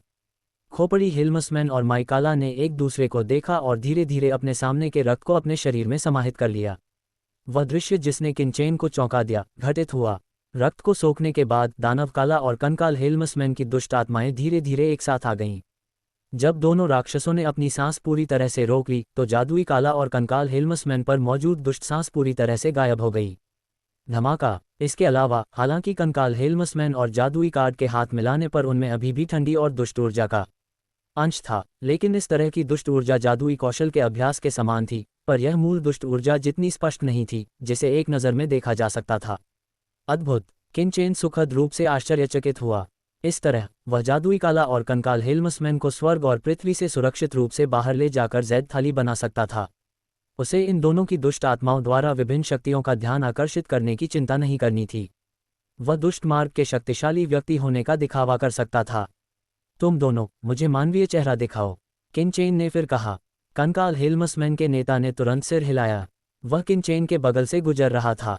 स्वाभाविक रूप से वह सड़क से परिचित था। तभी किंचेन के बगल में एक बेहद आकर्षक और रहस्यमयी शख्स प्रकट हुआ। लंबे काले बाल मानो झरने की तरह बह रहे हों, सुंदर और आकर्षक चेहरा मानो किसी छुरी से तराशा गया हो, एक जीवंत और बेहद खूबसूरत शख्स। किंचेन के बगल में खड़ा वह शख्स 1.9 मीटर लंबा था। जो लोग उसे नहीं जानते वे उसे किसी बुरी शक्ति का शैतान समझते थे। उसमें एक परिपक्व आभा थी। सड़क पर चलते हुए वह निश्चित रूप से कई महिलाओं को अपनी ओर आकर्षित कर लेता था। मकरा की बात करें तो वह और भी ज़्यादा प्रभावशाली था। उसकी पीठ चौड़ी थी और वह 2 मीटर से भी ज़्यादा लंबा था। उसका पूरा शरीर गठीले मांसपेशियों से भरा हुआ था। उसके कपड़े लगभग फटे हुए थे। उसकी छाती पर घने बाल थे। वह अस्त व्यस्त था। वह शारीरिक रूप से मजबूत नहीं था। बस खड़े खड़े ही वह लोगों को एक जबरदस्त दबाव और जंगलीपन का एहसास कराता था, मानो किसी गली से निकला कोई खूंखार बदमाश हो। ऐसा लगता था जैसे वह किसी गुंडे का अंगरक्षक हो। किंचेन अवाक रह गया और उसके होंठ फड़फड़ाने लगे। 2 लोग अपने पीछे एक स्टैंड पर खड़े थे, मानो उनके बीच कोई काली बुरी शक्ति जीवित हो उठी हो। आप कैसे हैं स्वामी? ठीक हूँ, मकाला ने मुस्कुराते हुए अपना पीला दांत दिखाया, बेतहाशा हंसते हुए, बेहद डरावनी मुस्कान बिखेरी जो लोगों को मौत के घाट उतार सकती थी। बुरा नहीं, किंचेन ने सिर हिलाया, लेकिन उसकी मुस्कान थोड़ी बनावटी थी। वह और क्या कह सकता था? कम से कम दोनों लोग साधारण लग रहे थे, अलग अलग दानवों जैसे नहीं। लेकिन तुम दोनों मेरी सांसों पर ध्यान दो, जो तुम्हारी ऊपरी सांसों को ही ढक सकती हैं। लड़ते समय इस पर ध्यान देना। प्राचीन काल में ये पशु शैली से उत्पन्न हुआ था। खोपड़ी वाले हेल्मसमैन और मिर्कला ने सिर हिलाया और याद किया। इन शब्दों के साथ प्राचीन जानवर जल्द ही फिर से गहरी नींद में सो गया। उसे बहुत लंबे समय तक सीलबंद रखा गया था और अपनी शक्ति वापस पाने के लिए उसे बहुत समय चाहिए था। गुरुजी, वे दोनों बाहर जा सकते हैं। मेरा क्या? प्राचीन कांगवू सम्राट जल्दी से आया, कुछ घबराया हुआ सा। गुरुजी उसे भूल नहीं सकते थे। मैं तुम्हें रूप बदलने की एक तकनीक सिखाऊंगा। तुम अपना चेहरा बदल सकते हो। आखिरकार प्राचीन कांगवू सम्राट शुवानयुवान साम्राज्य का प्रसिद्ध सम्राट था। अगर उसकी पहचान हो जाती तो बहुत परेशानी होती। प्राचीन कांगवू सम्राट को जब किंचेन की रूपांतरण तकनीक मिली तो उन्होंने तुरंत बड़े उत्साह से उसका अध्ययन किया। गुरुजी, अब आगे क्या करें? रुको, किंचेन ने व्यंग्य भरे लहजे में कहा। नाबालेंग के मेरे द्वारा मारे जाने के बाद अनुमान है कि यह खबर जल्द ही पुलिस स्टेशन पहुंच जाएगी। बालेंग होने के नाते सम्राट वू जल्द ही पुलिस स्टेशन में जांच करने आएंगे। हमारा उद्देश्य दूसरे पक्ष को पकड़ना, कियानजू और रू युए की स्थिति और उनके हालिया कार्यों के बारे में पूछताछ करना है। किंचेन की आंखों में एक निर्मल भाव था। अन्य लोग सोचते हैं कि बालेंग को मारकर वह केवल ईर्ष्या और स्वार्थ के लिए लड़ रहा है। वास्तव में वह पुलिस स्टेशन के लोगों को बालेंग के निम्न स्तर तक ले जा रहा है। पुलिस स्टेशन के केवल शक्तिशाली लोग ही कियानजू और रू युए की स्थिति जान सकते हैं। अरे फिर से लड़ो, कंकालनुमा नाविक ने गंभीर मुस्कान के साथ कहा। उसका रूप बदल गया, उसकी आवाज़ मोहक हो गई और वह एक सुंदर पुरुष बन गया। वह सैन्य क्षेत्र की कानून प्रवर्तन शाखा का एक अधिकारी था। यहाँ हजारों मील तक फैले विशाल पर्वत हैं। पहाड़ हरे भरे हैं, मानो कोई विशालकाय अजगर इस धरती पर लेटा हो, जो सच्ची भावना से परिपूर्ण है और उड़ान भरने के लिए तैयार है। पर्वत श्रृंखला के बीचों बीच एक 10,000 मीटर ऊंची चोटी खड़ी है, मानो आकाश और पृथ्वी के बीच तलवार गड़ी हो, धुंध भरे धुएं से घिरी हुई, मानो धरती पर कोई परिलोक हो। शियोनगशान पर्वत के ऊपर और घने जंगलों के बीच कई प्राचीन महल छिपे हुए हैं। दूर से ही एक तरह का अंतहीन दबदबा महसूस होता है, जो लोगों को चौंका देता है। क्या बात कर रहे हो? क्या मैं ठंड से मर रहा हूँ? पूरे महल में एक तीखी दहाड़ गूंज उठी। उस दहाड़ में असीम क्रोध भरा था, जिससे 100 मील के दायरे में मौजूद जानवर डर के मारे गिर पड़े और कांपने लगे। Bang dang! एक महल के हॉल में विशालकाय कद और दबंग आंखों वाला एक बूढ़ा व्यक्ति गुर्राया, और उसका शरीर जेल में बंद कैदी की तरह काला पड़ गया था। ये व्यक्ति बालेंग का स्वामी, इस क्षेत्र के कानून प्रवर्तन हॉल का प्रमुख किशियोंग था। उसके सामने कानून प्रवर्तन हॉल के कई शिष्य कांपते और पीले पड़ते हुए जमीन पर घुटने टेक कर बैठ गए और बोले, किशियोंग, उप हॉल प्रमुख, हमें भी प्राचीन चीन शहर से सूचना मिली है और फिर हमें इसके बारे में पता चला। कृपया उप हॉल प्रमुख को शांत करें। बिल्कुल नहीं, बालेंग मेरा सबसे प्रिय शिष्य है। उसने कानून प्रवर्तन कार्यालय का आदेश स्वीकार किया और गुहुआ शहर के 3 परिवारों से संपर्क करने के लिए गुहुआ शहर गया। उसे मारने की हिम्मत कौन कर सकता है? और अगर उसमें मेरी छोड़ी हुई आत्मा है तो वह कैसे मर सकता है? बूढ़े आदमी के चेहरे पर क्रोध झलक रहा था। उसने अपनी आंखें बंद की और जल्दी से अपने मन को महसूस किया। इस अनुभूति से उसका चेहरा अचानक घुटन से भर गया, क्योंकि उसने पाया कि बालेंग में छोड़ी गई अलगाव की आत्मा पूरी तरह से गायब हो गई थी। यह असंभव है। चिशियोंग चौंक गया। सम्राट वू की आत्मा मेजबान के सबसे खतरनाक क्षण में मुक्त होती है और वह उससे जुड़ी रहती है। खतरे में आते ही वह सबसे पहले उससे संवाद करती है और यहाँ तक कि उसके मन को भी निर्देशित करती है। वह बिना किसी आवाज के कैसे गायब हो सकती है? ऐसा तभी हो सकता है जब कोई उससे कहीं अधिक शक्तिशाली हो और सबसे पहले ही सम्राट वू के उसके विचार को चकनाचूर कर दे। क्या हुआ? चिशियोंग ने आश्चर्यचकित होकर जल्दी से पूछा। जल्द ही अपने अधीनस्थों से उसे पूरी कहानी पता चली। क्या आपका मतलब है कि बालेंग एक के हाथों मारा गया? क्या वह शुवानयुवान साम्राज्य का शिष्य है? चिशियोंग चौंक गया। यह उसके अनुमान से बिल्कुल अलग था। वह संदेह से भर आया। क्या आप निश्चित हैं? गलती हो ही नहीं सकती। ये खबर गुहुआ शहर के कानून प्रवर्तन विभाग के शिष्यों से मिली है और घटना सड़क पर घटी। उस समय गुहुआ शहर के कई प्रभावशाली लोगों ने देखा कि इसमें कोई धोखाधड़ी नहीं थी। हत्यारे का क्या हुआ? चिशियोंग ने भौहें चढ़ाईं। शिष्य ने आगे कहा, प्राचीन चीन शहर की तीनों सेनाएं उसकी तलाश कर रही हैं, लेकिन अब तक ऐसा लगता है कि कोई खबर नहीं मिली है। शुवानयुवान साम्राज्य। चिशियोंग ने अपनी मुठ्ठियां भींच लीं और उसकी आंखों में ठंडी चमक थी। उसने ठंडे स्वर में कहा, प्राचीन हुआचेंग के 3 परिवारों के निकम्मों ने बालेंग को गुहुआ शहर में मरवा दिया। हत्यारे का अभी तक कोई पता नहीं चला है। ऐसी ताकतें तो यहाँ तक खींची चली आती हैं। हमारे कानून प्रवर्तन कार्यालय में आने का क्या फायदा? उद्धरण चिन्ह। क्यूइशियोंग का पूरा शरीर हत्यारा और भयानक सांसों से भरा हुआ था। उसका चेहरा क्रूर और डरावना था। गुरुजी, अब हम क्या करें?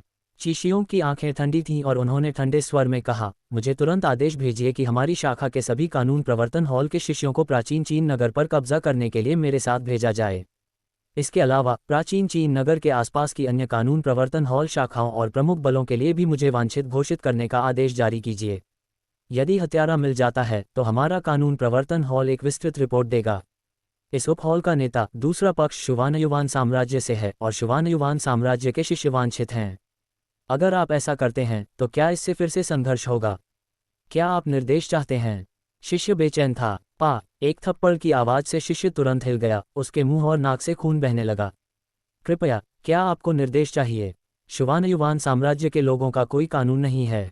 मेरे कानून प्रवर्तन हॉल के शिष्यों को मार डालो। क्या इस सम्राट को कुछ नहीं चाहिए? उन्हें घमंड करते रहने दो। क्या चिशियोंग के शिष्य व्यर्थ मरेंगे? चिशियोंग क्रोधित थे। बालेंग उनका सबसे प्रिय शिष्य है और एकमात्र ऐसा व्यक्ति है जो उनकी विरासत का उत्तराधिकारी बन सकता है। वह युवावस्था में ही मार्शल आर्ट का शीर्ष सम्राट है।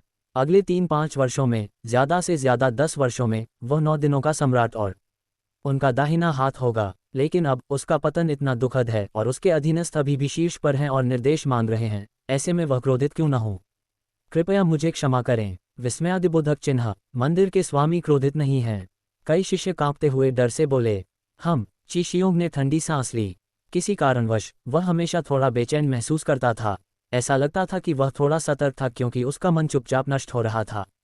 वैसे कृपया युवानत्व शाखा के प्रमुख को मेरी ओर से संदेश भेज देना। मेरी ओर से मैं उन्हें अपने शाखा के लोगों को प्राचीन चीनी शहर में मेरे साथ शामिल होने के लिए आमंत्रित करता हूँ। कुछ देर सोचने के बाद क्यू शियोंग ने फिर आदेश दिया। जी हाँ, कुछ शिष्य कांपते हुए झुक गए। उस रात क्यू शियोंग ने कानून प्रवर्तन कार्यालय के कई शक्तिशाली लोगों का नेतृत्व करते हुए प्राचीन चीनी शहर पर हमला किया। उसी समय प्राचीन चीनी शहर के कानून प्रवर्तन कार्यालय में शुवानयुवान साम्राज्य के शिष्यों द्वारा तियानजियाओ की हत्या की खबर पूरे सैन्य क्षेत्र में तेजी से फैल गई। अब यह एक संकट का समय है। जरा सी भी बात सभी प्रमुख शक्तियों का ध्यान आकर्षित कर सकती है। इतना ही नहीं, कानून प्रवर्तन कार्यालय में शुवानयुवान साम्राज्य के शिष्यों द्वारा तियानजियाओ की हत्या की खबर ने तुरंत कई शक्तियों का ध्यान आकर्षित कर लिया।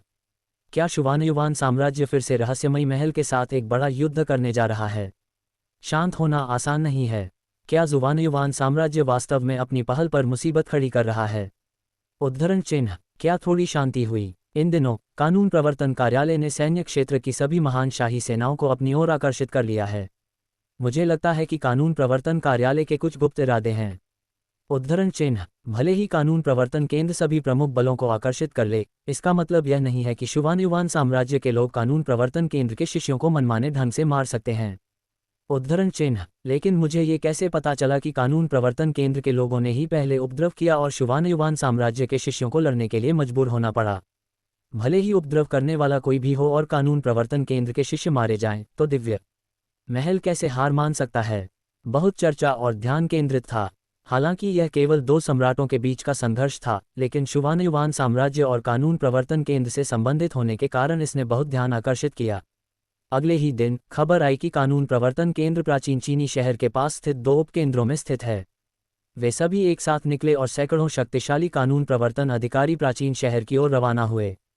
खबर फैलते ही सभी प्रमुख बलों में हलचल मच गई। मंदिर की दोनों शाखाएं एक साथ निकल रही हैं। यह कोई छोटा अभियान नहीं है। शिष्य का पीछा करने के लिए जनता को जुटाना आवश्यक है। क्या ये शुवानयुवान साम्राज्य का मामला है या फिर कानून प्रवर्तन विभाग का कोई और मकसद है? कुछ समय तक सभी प्रमुख बलों ने इस पर ध्यान दिया, लेकिन सिर्फ ध्यान ही दिया। किसी भी बल ने विशेषज्ञ नहीं भेजे। अब कानून प्रवर्तन विभाग में अफरा तफरी मची हुई है। कौन किसी को भेजने का जोखिम उठाने की हिम्मत करेगा? कहीं कानून प्रवर्तन विभाग को कोई उकसावा न मिल जाए। ये उनकी अपनी मर्जी से तूफान में कूदने की बात नहीं है, मुसीबत मोल लेने की कोई बात नहीं है। इसलिए सभी प्रमुख ताकतें दूर से देख रही हैं। हालांकि हुआचेन की तीनों प्रमुख ताकतें कुछ हद तक डरी हुई थीं। आखिरकार उनके प्राचीन शहर में लोग मारे गए हैं। कानून प्रवर्तन कार्यालय में इतना उत्साह है कि उनके दिलों में डर का कोई ठिकाना नहीं है। डर के मारे प्राचीन हुआचेन की तीनों ताकतें पिछले 2 दिनों से पागल हो गई हैं। उन्होंने किनचेन के निशान खोजने के लिए हर जगह छानबीन की। वे किनचेन को बाहर निकालने के लिए 3 फीट तक जमीन खोदना चाहते थे, लेकिन चाहे वे कितनी भी खोजबीन कर लें, हत्यारा बिना किसी निशान के गायब हो जाता है। प्राचीन चीन शहर के डर की तुलना में यहाँ की ताकत कम है, लेकिन उत्साह ज्यादा है। हा, मुझे लगता है कि कानून प्रवर्तन कार्यालय अभी भी शोर मचा रहा है और घमंडी है, लेकिन मुझे मेरे शुवानयुवान साम्राज्य के शिष्यों ने मार डाला था। कानून प्रवर्तन कार्यालय बस ऐसा ही है। पिछली बार शुवानयुवान सम्राट पर मुक्सुन के उपप्रमुख ने घात लगाकर हमला किया था। वह गंभीर रूप से घायल हो गए थे और उन्हें पीछे हटना पड़ा था। अन्यथा सम्राट द्वारा धुंध महल को तोड़ दिया गया होता। ये सचमुच बहुत बड़ा घमंड है। वैसे क्या आपको पता है कि नाहा लेन की हत्या मेरे शुवानयुवान साम्राज्य के शिष्यों ने की थी? मैं ऐसे नायकों को देखना चाहता हूँ।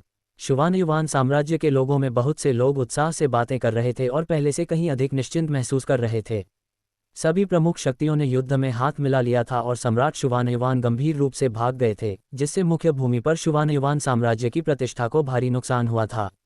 इन दिनों शुवानयुवान साम्राज्य के लोग लंबे समय से आक्रोश से भरे हुए थे। अब जब उन्होंने ये खबर सुनी तो वे सभी उत्साहित हो गए और नशे में चूर हो गए। उन्होंने उस शुवानयुवान साम्राज्य के शिष्य की शक्ति के बारे में भी पूछताछ की जिसने बालेन की हत्या की थी। शुवानयुवान साम्राज्य में केवल कुछ ही लोग हैं। जांच करना बहुत आसान होना चाहिए, लेकिन जो बात लोगों को आश्चर्यचकित करती है वह यह है कि वे एक दूसरे के मूल का पता नहीं लगा पा रहे हैं। ये वास्तव में रहस्यमय है। ये ध्यान देने योग्य है कि शुवानयुवान साम्राज्य में कई प्रतिभाशाली लोग हैं और सम्राट वू का अहंकार भी कम नहीं है। हालांकि बालेंग जैसे अहंकारी व्यक्तियों को मारना हर जगह संभव नहीं है। सच तो यह है कि आमतौर पर एक सामान्य पूछताछ से ही मूल का पता चल जाता है, लेकिन अब जब वे एक दूसरे के मूल का पता लगाने की कोशिश कर रहे हैं तो ये कितना अजीब है। लोगों का संदेह और भी बढ़ गया क्योंकि शुवानयुवान साम्राज्य के उच्च अधिकारियों ने इस मामले पर चर्चा करने से मना कर दिया था। लोगों ने पहले सोचा कि शाही उच्च अधिकारी कानून प्रवर्तन अधिकारियों से झगड़ा नहीं करना चाहते, वे मामले को छोटा करके दबाना चाहते हैं। लेकिन जल्द ही यह विचार खारिज हो गया। भला ऐसा कैसे हो सकता है? वे कानून प्रवर्तन से कैसे डर सकते हैं?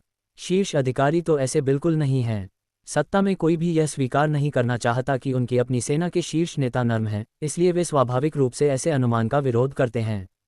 क्या हम कह सकते हैं कि दूसरा पक्ष शुवानयुवान साम्राज्य की किसी गुप्त शक्ति का धनी है, या यह शाही परिवार द्वारा गुप्त रूप से तियांजियाओं का प्रशिक्षण है? क्या वे सैन्य क्षेत्र की बड़ी ताकतों के सामने उजागर नहीं होना चाहते, इसलिए लोगों के मन में ऐसा अनुमान है? हाँ, बिल्कुल इसी कारण से। यह अटकलें लोगों के अहंकार को संतुष्ट कर सकती हैं और उन्हें अपनी शक्ति पर अधिक आत्मविश्वास दे सकती हैं, स्वाभाविक रूप से और बिना शर्त।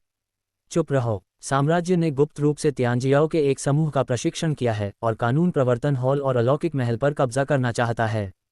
शांत रहो। हमें शांत रहना होगा। हम साम्राज्य के रहस्यों को उजागर नहीं कर सकते। अपनी बेइज्जती जानने के बाद महान सम्राट साहसी होकर धुंध भरे महल में फिर से हत्या करने के अवसर तलाशने को तैयार है। पूरी दुनिया में केवल शुवानयुवान साम्राज्य ही सर्वोच्च अस्तित्व है। हे, धुंध भरे महल को उखाड़ फेंको और शांगुआन महारानी को सत्ता से हटा दो। अचानक शुवानयुवान साम्राज्य में एक एक करके अफवाहें गुप्त रूप से फैलने लगीं और लोगों के बीच तेजी से फैल गईं। इस खबर से अवगत सम्राट शुवानयुवान लगभग खून की उल्टी करने को तैयार हो गए। मूल रूप से उन्होंने शाही जनता और धुंध भरे महल के बीच शत्रुता को समाप्त करने के लिए प्रतिबंध का आदेश दिया था। आखिरकार वह और शांगुआन शी एर एक ही कंपनी में थे, केवल दिखावा कर रहे थे। लेकिन अप्रत्याशित रूप से ऐसी अफवाह फैल गई कि शुवानयुवान साम्राज्य प्रचुर मात्रा में अनाज जमा करके और धीरे धीरे राजा बनकर धुंध भरे महल को फिर से उखाड़ फेंकने की कोशिश कर रहा है। ये परिणाम उनकी अपेक्षा से कहीं अधिक था, जिसने उन्हें अवाक कर दिया और वे खून की उल्टी करने को बेताब थे। हालांकि लोग आसपास मंडरा रहे थे और वह इसे रोक नहीं सकते थे। पिछली रोकथाम के बुरे परिणाम उसने अभी अभी चखे हैं और अब स्वाभाविक रूप से वह मनमाने आदेश देने की हिम्मत नहीं कर सकता। इसलिए मेरे पास दांत तोड़कर खून बहाकर उसे निगलने के अलावा कोई चारा नहीं है। गुहुआचेन घटना के तीसरे दिन क्यूई शियोंग ने कानून प्रवर्तन हॉल के मजबूत दल का नेतृत्व करते हुए आखिरकार प्राचीन चीन शहर में प्रवेश किया। प्राचीन चीनी नगर की तीनों शक्तियां हॉल से बाहर निकलो। क्यूई शियोंग और युआन तुओ की टीम एकत्रित होकर गुहुआ नगर के आकाश में आ पहुंची और दहाड़ उठी। सैकड़ों शक्तिशाली कानून प्रवर्तन अधिकारी और कई आतंकवादी युद्धपोत प्राचीन हुआचेंग नगर के ऊपर आकाश में मंडरा रहे थे, सूर्य को ढक रहे थे और एक भयानक वातावरण बना रहे थे जिससे लोग कांप रहे थे। बिजली की तरह भयंकर क्रोध की आवाज प्राचीन चीनी नगर के ऊपर आकाश में गूंज रही थी और हर किसी के कानों तक पहुंच रही थी। प्राचीन चीन में सभी बलवान लोग घबराकर बाहर आ गए। वे ऊपर मंडराते भयानक युद्धपोतों और भारी संख्या में बलवान लोगों को देखकर स्तब्ध रह गए। प्रत्येक कानून प्रवर्तन अधिकारी ने काला कवच पहन रखा था। भयंकर कवच पर ड्रैगन और फीनिक्स की आकृतियां उकेरी गई थीं और भयानक हत्या के अवसर दिखाई दे रहे थे। ये डरावना था, बहुत शक्तिशाली। हालांकि प्राचीन चीन नगर कोई बहुत शक्तिशाली नगर नहीं है, फिर भी कम से कम यहाँ 3 शाही शक्तियां मौजूद हैं जो 1 लाख मील के दायरे में शीर्ष शक्तियां हैं। लेकिन अब कानून प्रवर्तन विभाग के 2 प्रमुख प्राचीन चीनी नगर के ऊपर आकाश में शक्तिशाली और दबंग मुद्रा में खड़े हैं। वे प्राचीन चीनी नगर की तीनों सेनाओं को आगे बढ़ने का आदेश देते हैं और उनका रवैया तिरस्कारपूर्ण और घृणास्पद है। वे प्राचीन चीनी नगर पर कोई ध्यान नहीं देते। ये वास्तव में दमनकारी है। मेरे दिल में क्रोध की आग जल रही है। हालांकि गुहुआ नगर के लोगों को तीनों सेनाओं को देखने की उम्मीद नहीं थी, लेकिन गुहुआ नगर आखिरकार उनका घर है। अब लोग इससे इतना घृणा करते हैं कि वे अपनी नाराजगी को दबा नहीं पाते। उन्हें और भी अधिक क्रोधित करने वाली बात तीनों प्रमुख सेनाओं का रवैया है। कानून प्रवर्तन विभाग में आप सभी कृपया शांत हो जाएं। जब दहशत की आवाज गूंजी तो प्राचीन चीनी नगर की तीनों सेनाओं के पूर्वज एक एक करके प्रकट हुए और आकाश में उठ गए। वे अपने अधीन शक्तिशाली पुरुषों को हवा में एक दूसरे से मिलने के लिए ले गए, जो गुलामों की तरह कांप रहे थे। शीजोंग, कैलिंग, झांगो, मैंने 2 प्रमुखों को देखा है और मैंने कानून प्रवर्तन हॉल के सभी प्रमुखों को देखा है।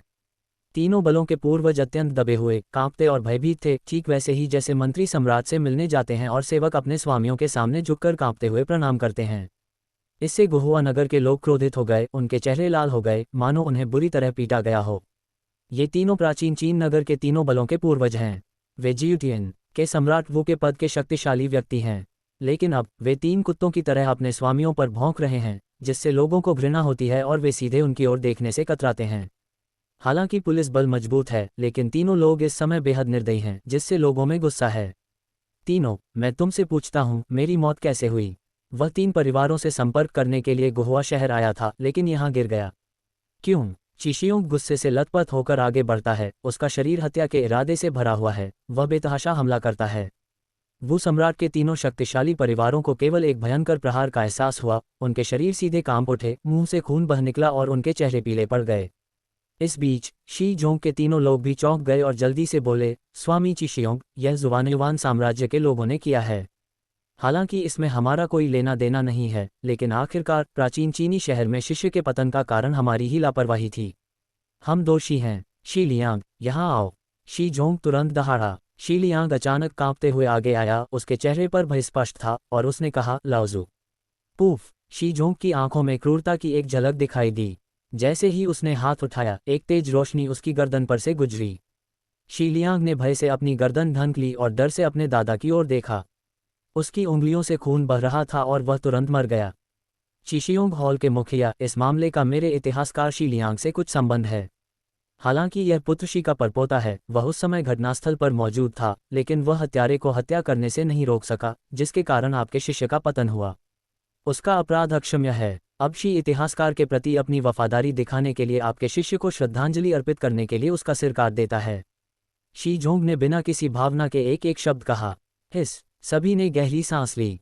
शी जोंग बहुत क्रूर था। चिशियोंग के क्रोध को शांत करने के लिए शी जोंग ने मौके पर ही उसके वैद्य पुत्र को चाकू मार डाला, जो बहुत ही क्रूरता थी। मुझे डर है कि शी लियांग ने अपनी मृत्यु के बारे में कभी सोचा भी नहीं होगा, क्योंकि उस समय उसके शब्दों से इतनी घातक आपदा आ सकती थी। शी जोंग अपनी रक्षा के लिए सचमुच क्रूर है। उसने अपने परपोते को भी मार डाला। किसी ने ध्यान नहीं दिया। दूर शून्य में कई आकृतियां प्रकट हुईं, चुपचाप देख रही थीं। ये किन चेन था? गुरुजी, हम किस बात का इंतजार कर रहे हैं? सीधे ऊपर जाकर पुलिस स्टेशन के सभी लोगों को ले आओ। मैजिक कार्डला बगल में गड़गड़ाहट करता है, थोड़ा अधीर होकर इंतजार करता है। लापरवाही। किनचेन ने उसकी ओर देखा और कहा कि शियोंग और अन्य लोगों को अधिकार का प्रयोग करने दो। अगर वे आगे बढ़ते हैं और प्राचीन चीन शहर में इतने सारे लोगों द्वारा देखे जाते हैं, तो वे निश्चित रूप से पकड़े जाएंगे और अनावश्यक परेशानी खड़ी करेंगे। अगर आप यहां आना चाहते हैं, तो कि शियोंग और अन्य लोग कुछ समय के लिए प्राचीन शहर में रुकेंगे।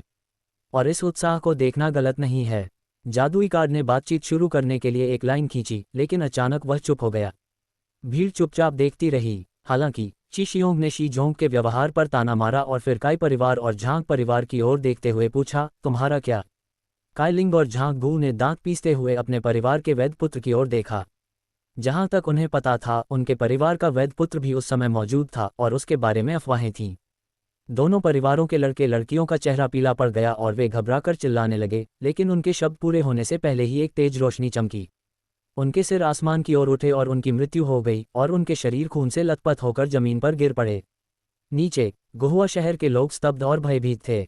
जनता के सामने काइलिंग और झांग गू ने प्रणाम किया और गहरी आवाज में कहा, चिशियोंग हॉल के स्वामी, हमारे परिवार के शिष्य भी उस समय मौजूद थे और वे हत्यारे को अपराध करने से रोकने में असफल रहे। यह अपराध अक्षम्य है। ओह, चिशियोंग हंसा, लेकिन उसकी मुस्कान बेहद ठंडी थी। बालेंग मेरा प्रेमी था। उसने उदास स्वर में कहा, वही एकमात्र व्यक्ति था जो मेरी विरासत का उत्तराधिकारी बन सकता था, लेकिन अब वह मर चुका है। तुम्हारे प्राचीन शहर में उसकी मृत्यु हो गई है, लेकिन हत्यारे का क्या? मुझे बताओ, हत्यारा कहाँ है? चिशियोंग दहाड़ा और उसकी आंखों में पागलपन की चमक आ गई। शी जोंग के तीनों लोग भय से शून्य में घुटने टेक दिए। उनके पीछे तीनों परिवारों के शक्तिशाली पुरुष भी तुरंत कांपते हुए जमीन पर घुटने टेक दिए। हम दोषी हैं, कृपया निश्चिंत रहें कि हम हत्यारे को ढूंढेंगे और चिशियोंग हॉल के स्वामी को न्याय दिलाएंगे। हा हा हा, न्याय संगत। चिशियोंग ने गंभीर रूप से हंसते हुए तीनों लोगों को ठंडे स्वर में देखा, तुम्हारी तीनों सेनाओं के लोग प्राचीन हुआचेंग क्षेत्र में मारे गए। अब 3 दिन बीत जाने के बाद भी तुम हत्यारे को नहीं ढूंढ पाए हो। मुझे बताओ, क्या शिष्यों से प्रेम करना तुम्हारे लिए न्यायसंगत है? न्याय कहाँ है? तुम बताओ, न्याय कहाँ है? उद्धरण चिन्ह। चिशियोंग उन्माद में दहाड़ उठा। हम। शी जोंग का शरीर कांप रहा था और वे हकला रहे थे। वे एक शब्द भी ठीक से नहीं बोल पा रहे थे। हालांकि वे 9 दिवसीय सम्राट थे, वे बस एक साधारण 9 दिवसीय सम्राट थे। प्राचीन चीन नगर के लोगों की नज़र में वे उच्च पदस्थ थे, लेकिन पूरी दुनिया के प्रभारी कानून प्रवर्तन कार्यालय के सामने वे कुछ भी नहीं थे। उनमें खंडन करने का साहस भी नहीं था। अब जब तुम्हारे पास अपने 3 शिष्य हैं, तो तुम मेरे प्रिय शिष्य की बलि देना चाहते हो। क्या तुम्हें लगता है कि यह संभव है? तुम्हारे तीनों परिवारों का कूड़ा कचरा मेरे प्रिय शिष्य किशियोंग के सामने कैसे टिक सकता है? उद्धरण चिन्ह। किशियोंग ने अचानक अपना हाथ बढ़ाया और शी जोंग के शरीर में घुसा दिया।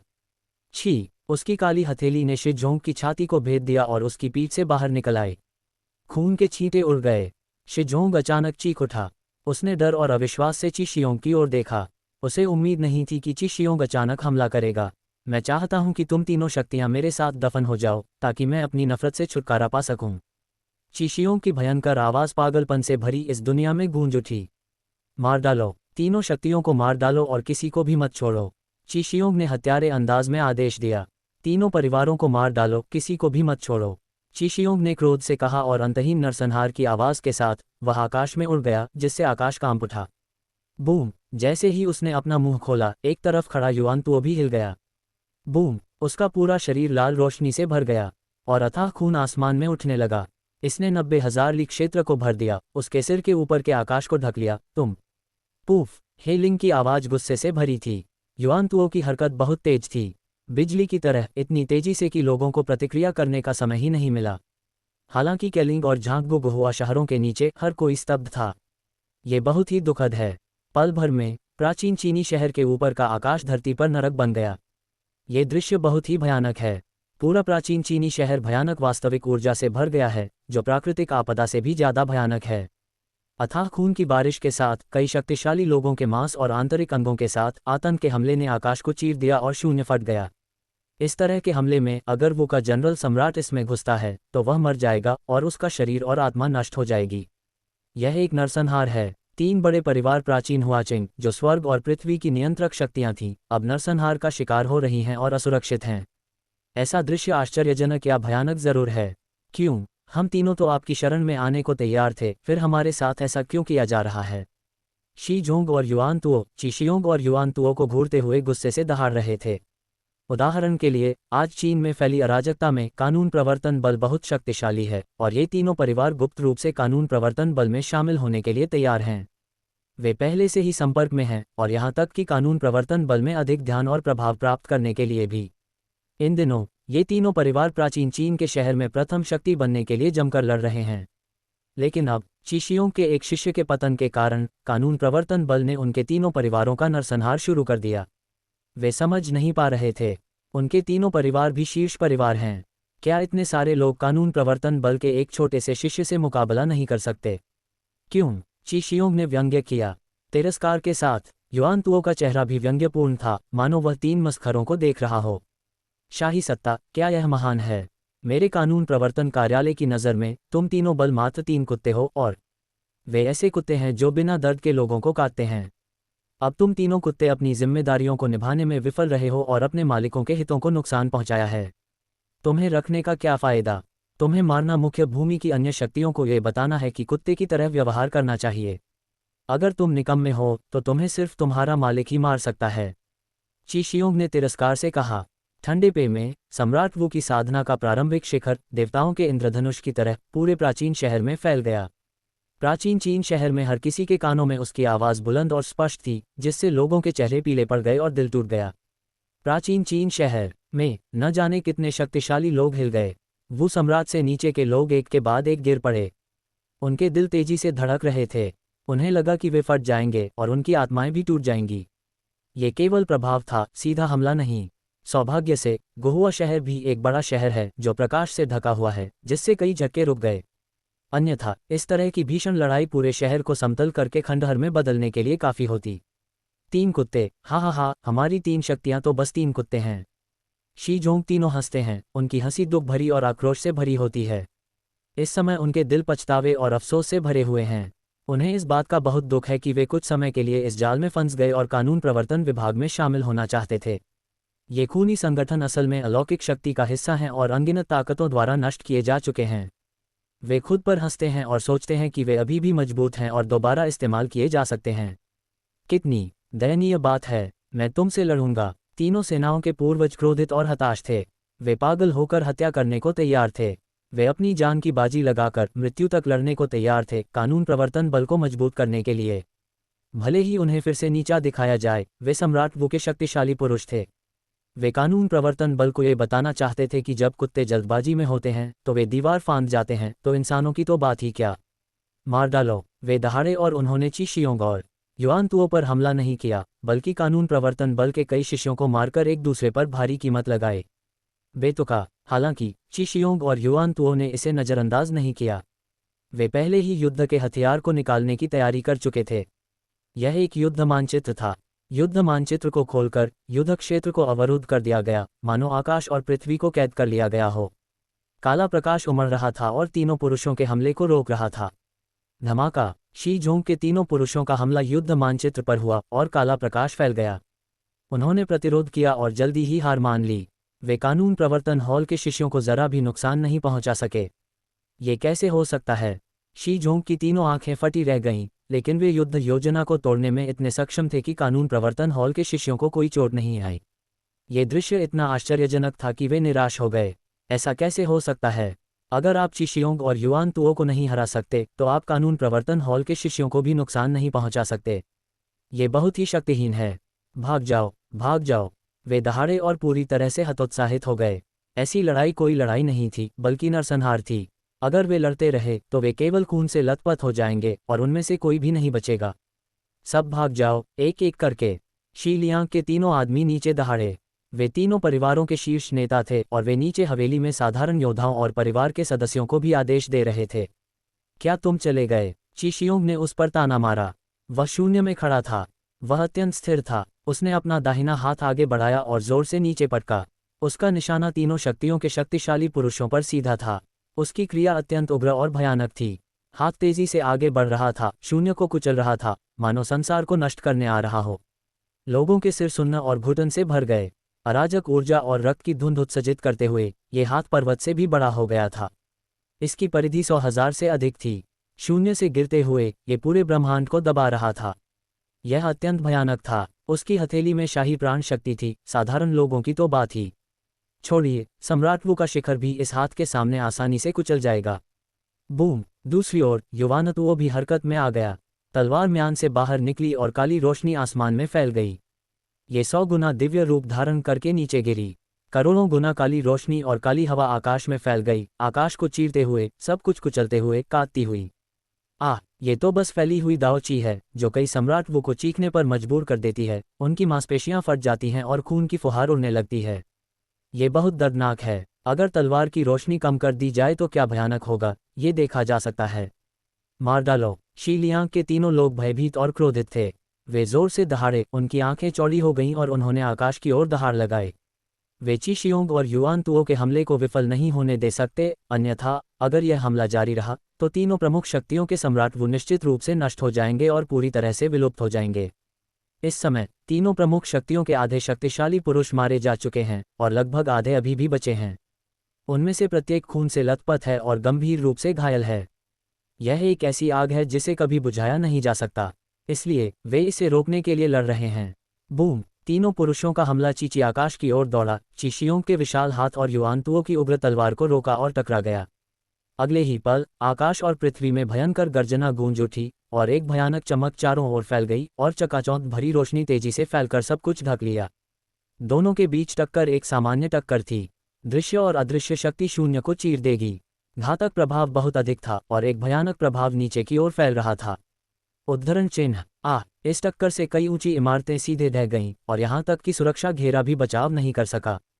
चीख सुनाई दी। एक पल में न जाने कितने लोग फट गए और खून के कोहरे में बदल गए और उनके शरीर अलग अलग थे। यह उनके संयम और प्राचीन हुआचेंग सुरक्षा घेरे के अवरोध के कारण हुआ, अन्यथा नीचे के लोग आधे गिर जाते और अनगिनत निम्न स्तरीय योद्धाओं को आसानी से नष्ट कर देते। फिर भी अनगिनत लोग गिर रहे थे, खून बह रहा था। प्राचीन चीन शहर के लोग भयभीत और क्रोधित थे और वे चिल्ला रहे थे, तीनों निकम्मे, तुम सब गंभीर रूप से घायल हो और फिर भी अपने परिवार के लिए लड़ रहे हो। ये हास्यास्पद है। पहले तुम्हें मार डालो, फिर तुम्हारे तीनों परिवारों को। अराजकता के बीच एक ठंडी हंसी सुनाई देती है। ये ची शियोंग की है जो तिरस्कारपूर्ण और श्रेष्ठता का भाव रखती है। तीन शक्तियों के पूर्वज और सम्राट वू के चरित्र के सामने वह तीन चींटियों के सामने बहुत ही तिरस्कारपूर्ण और घृणित भाव रखती है। जाओ। शी लियांग और अन्य लोग भयभीत हो गए। इस हमले से वे स्तब्ध रह गए। गंभीर रूप से घायल शरीर से खून बह रहा था, शरीर लगभग फट चुका था और हड्डियां स्पष्ट दिखाई दे रही थीं। वे इसे उठा नहीं सकते थे। वास्तव में वे इतने बदनसीब थे कि शुरुआत में ही गंभीर रूप से घायल हो गए। अन्यथा वे भी सम्राट वू के बलवान पुरुष थे। वे इतने कमजोर और असुरक्षित कैसे हो सकते थे कि शहर के लोग उन्हें आसानी से दबा दें। अभी भी जाना चाहते हो? एक ठंडी हंसी सुनाई दी। उन्हें हंसी आ गई। क्यू शियोंग और युआन तुओ हरकत में आए। इस बार उन्होंने सीधे तीनों परिवारों के पूर्वजों को निशाना बनाया। उनके लिए यहाँ से भागना असंभव था। एक भयंकर युद्ध छिड़ गया, गर्जना और रक्तपात। ये 5 महान सम्राटों के बीच मृत्यु तक की लड़ाई थी। कुछ ही समय बाद खून और बारिश बरसने लगी और फिर जलने लगी, और शी लियांग और अन्य लोगों की चीखें और गर्जना सुनाई दी, जिससे कई लोगों के रोंगटे खड़े हो गए। कुछ बलवान लोग देख सकते थे कि खून की रोशनी में शी लियांग के तीनों पुरुषों को दबाकर पीटा जा रहा था। वे बेहद शर्मिंदा थे और बड़ी मुश्किल से खुद को संभाले हुए थे, फिर भी उन्हें बार बार चोटें लग रही थीं और उनके शरीर और आत्मा का मनोबल गिरता जा रहा था, जो बहुत दयनीय था। इससे उन्हें यह आह भरने पर मजबूर होना पड़ा कि 3 शक्तियों के पूर्वज प्राचीन चीन नगर में जीवित सम्राट कहला सकते थे, लेकिन शक्तिशाली कानून प्रवर्तन के सामने वे बहुत कमजोर हैं। दोनों पक्षों के बीच का अंतर बहुत बड़ा है और कोई तुलना ही नहीं है। वास्तव में ये शी लियांग और अन्य लोगों की लापरवाही थी। शुरुआत में ही गंभीर चोट लग गई थी, वरना इतनी शर्मिंदगी नहीं होती। और अब वे बच भी गए हैं, उनकी उम्मीदें बेतहाशा बढ़ गई हैं, बस कड़वे संघर्ष में जी रहे हैं। अंत में आकाश से एक काली रोशनी हजारों मील दूर तक फैली। तलवार की भयानक रोशनी ने आकाश को जला दिया और पूरा आकाश मानो फट गया हो। भयानक कृपाण की ऊर्जा ने सीधे कैलिंग और झांगगू को काट डाला। 2 लोग चीखे। आखिरकार वे खुद को रोक नहीं पाए, उनका पूरा शरीर फट गया। खून की बारिश होने लगी, अनगिनत जलता हुआ खून बरसने लगा, मानो आसमान खून से लथपथ हो गया हो। खून की ऊंची लपटें उठ रही थीं। दूसरी तरफ शी लियांग भी खुद को रोक नहीं पाया। जब तेल खत्म हो गया और दीपक बुझ गया, तो एक बड़े काले हाथ ने उसे जकड़ लिया और उसे उसमें कैद कर लिया। वह हिल भी नहीं पा रहा था। किशियोंग और युवानतुओ, तुम इतनी आसानी से मत मरो। कानून प्रवर्तन हॉल और धुंध भरा महल देर सवेर नष्ट हो जाएंगे, हमारी तुलना में कहीं ज्यादा बुरा हाल होगा। वह खून की बारिश के साथ दहाड़ रहा था और फिर एक बड़े काले हाथ से फट पड़ा और खून की धुंध में बदल गया। कोई शरीर नहीं बचा। प्राचीन हुआचेंग के तीनों परिवारों के पूर्वज गिर पड़े। तीनों शक्तियों के सभी शिष्यों को मार डालो। याद रखो, अगर तुम नहीं रुके तो तुम्हें मार डाला जाएगा, बूढ़े जवान औरतें बच्चे सब। चिशियोंग और युआनतुओ ने शून्य में अपने शरीर प्रकट किए। उनके चेहरे उदासीन थे। उन्होंने कानून प्रवर्तन हॉल के शिष्यों को आदेश दिया। उनका लहजा कठोर और क्रूर था। हाँ, कानून प्रवर्तन हॉल के शिष्यों ने ठंडे स्वर में कहा, और सैकड़ों आकृतियां हवा में प्रकट हुईं और नीचे तीनों शक्तियों को दबाने के लिए चली गईं। अगले ही पल चीख सुनाई दी और पूरा प्राचीन शहर खून खराबे में डूब गया। कानून प्रवर्तन हॉल के शक्तिशाली लोग कत्लेआम मचा रहे थे। जब तक वे तीनों प्रमुख शक्तियों से संबंधित थे, चाहे उनका रिश्ता कितना भी दूर या पास का हो, वे उनमें से किसी को भी नहीं मारते थे। प्राचीन चीन शहर में हर जगह लड़ाई छिड़ी हुई थी। लोग अंधकार और प्रलय के भय से कांप रहे थे। कई लोगों ने अपने दरवाजे बंद कर लिए थे और देखे जाने के डर से सहमे हुए थे। उनकी नज़रों में मंदिर के कानून प्रवर्तन शैतान की तरह थे, जो उनकी जान ले रहे थे। उस दिन न जाने कितने योद्धा मारे गए और पूरा प्राचीन चीनी शहर खून से लथपथ हो गया। तीनों प्रमुख ताकतें, चाहे उनका किसी से कोई संबंध हो या न हो, भयभीत और बेचैन थीं और मानो 1 साल तक थमसी गईं। ये युद्ध पूरे 1 दिन तक चला। अनुमान है कि गुहुआ शहर में 10 लाख से अधिक लोग मारे गए। इन लाखों लोगों में से कुछ वास्तव में तीनों प्रमुख ताकतों के अनुयायी थे और कुछ गलती से मारे गए। शहर में भारी मात्रा में खून बह रहा था, जिससे पूरा शहर नरक बन गया था। ये हमारे कानून प्रवर्तन कार्यालय को नाराज करने का परिणाम है। अंत में क्यूई शियोंग ने ठंडे दिमाग से यह बात कही और बाहरी दुनिया को बता दी। वह गुहुआ शहर आया और तीनों प्रमुख ताकतों के निवास पर कब्जा कर लिया। युद्ध की खबर जल्द ही फैल गई और पूरे सैन्य क्षेत्र को झकझोर दिया। ये बहुत ही घमंडी हरकत है, सिर्फ इसलिए कि एक अनुयायी मारा गया, जबकि उसका दूसरे पक्ष से कोई सीधा संबंध भी नहीं था। प्राचीन हुआचेंग की तीनों ताकतों को कानून प्रवर्तन कार्यालय ने सीधे नष्ट कर दिया। सभी जातीय समूहों के लोग, चाहे उनका कोई भी संबंध हो, मारे गए। ये बहुत ही क्रूरतापूर्ण है। सैन्य क्षेत्र सदमे में था और सभी प्रमुख बल स्तब्ध थे। कानून प्रवर्तन विभाग का रवैया बेहद क्रूर था। इतना ही नहीं, तीनों प्रमुख बलों की हत्या के बाद कानून प्रवर्तन विभाग ने तुरंत तीनों बलों के क्षेत्र में प्रवेश किया और हत्यारे को खोजने का दावा करते हुए तलाशी अभियान चलाया। वास्तव में वे लूटपाट कर रहे थे। तीनों बलों द्वारा हजारों वर्षों से प्रबंधित संसाधनों को बिना किसी रोक टोक के सीधे लूट लिया गया। यहाँ तक कि उन्होंने गुहुआ शहर में अन्य बलों के क्षेत्र में सीधे घुसपैठ की। उन्हें जो भी पसंद आया उन्होंने उसे सीधे छीन लिया। वे बेहद अहंकारी और दबंग थे। वे लूटपाट कर रहे थे। वे सभी मुख्य भूमि चीन के कानून प्रवर्तन विभाग के चेले थे। वे डाकुओं की तरह थे। वे खूबसूरत लड़कियों पर भी मोहित हो जाते थे, उन्हें सीधे लूट लेते थे और उनका बेइज्जती करते थे। धुंध भरे महल के अभियान में प्रमुख बलों की विफलता के बाद से कानून प्रवर्तन विभाग और भी ज्यादा बेलगाम और बेईमान होता जा रहा है। हालांकि कोई भी विरोध करने की हिम्मत नहीं कर रहा है। यहाँ तक कि तीनों परिवार भी तबाह हो चुके हैं। अगर वे विरोध करने की हिम्मत करते हैं तो क्या होगा? कोई भी बल ऐसा करने की हिम्मत नहीं कर रहा है। पहले लोग तीनों बलों से बहुत असंतुष्ट थे और दूसरी तरफ के लोगों ने कानून प्रवर्तन विभाग के साथ मिलीभगत की, यह मानते हुए कि यह उनकी अपनी गलती थी। लेकिन अब लोग दुखी और क्रोधित हैं। उम्मीद है कि उन्हें कड़ी सजा मिलेगी। लेकिन नहीं, किसी भी बल ने कानून प्रवर्तन विभाग के अत्याचार का विरोध करने और उसकी निंदा करने के लिए आगे कदम नहीं बढ़ाया। देखने पर पूरा सैन्य क्षेत्र शांत और निर्जीव लग रहा था।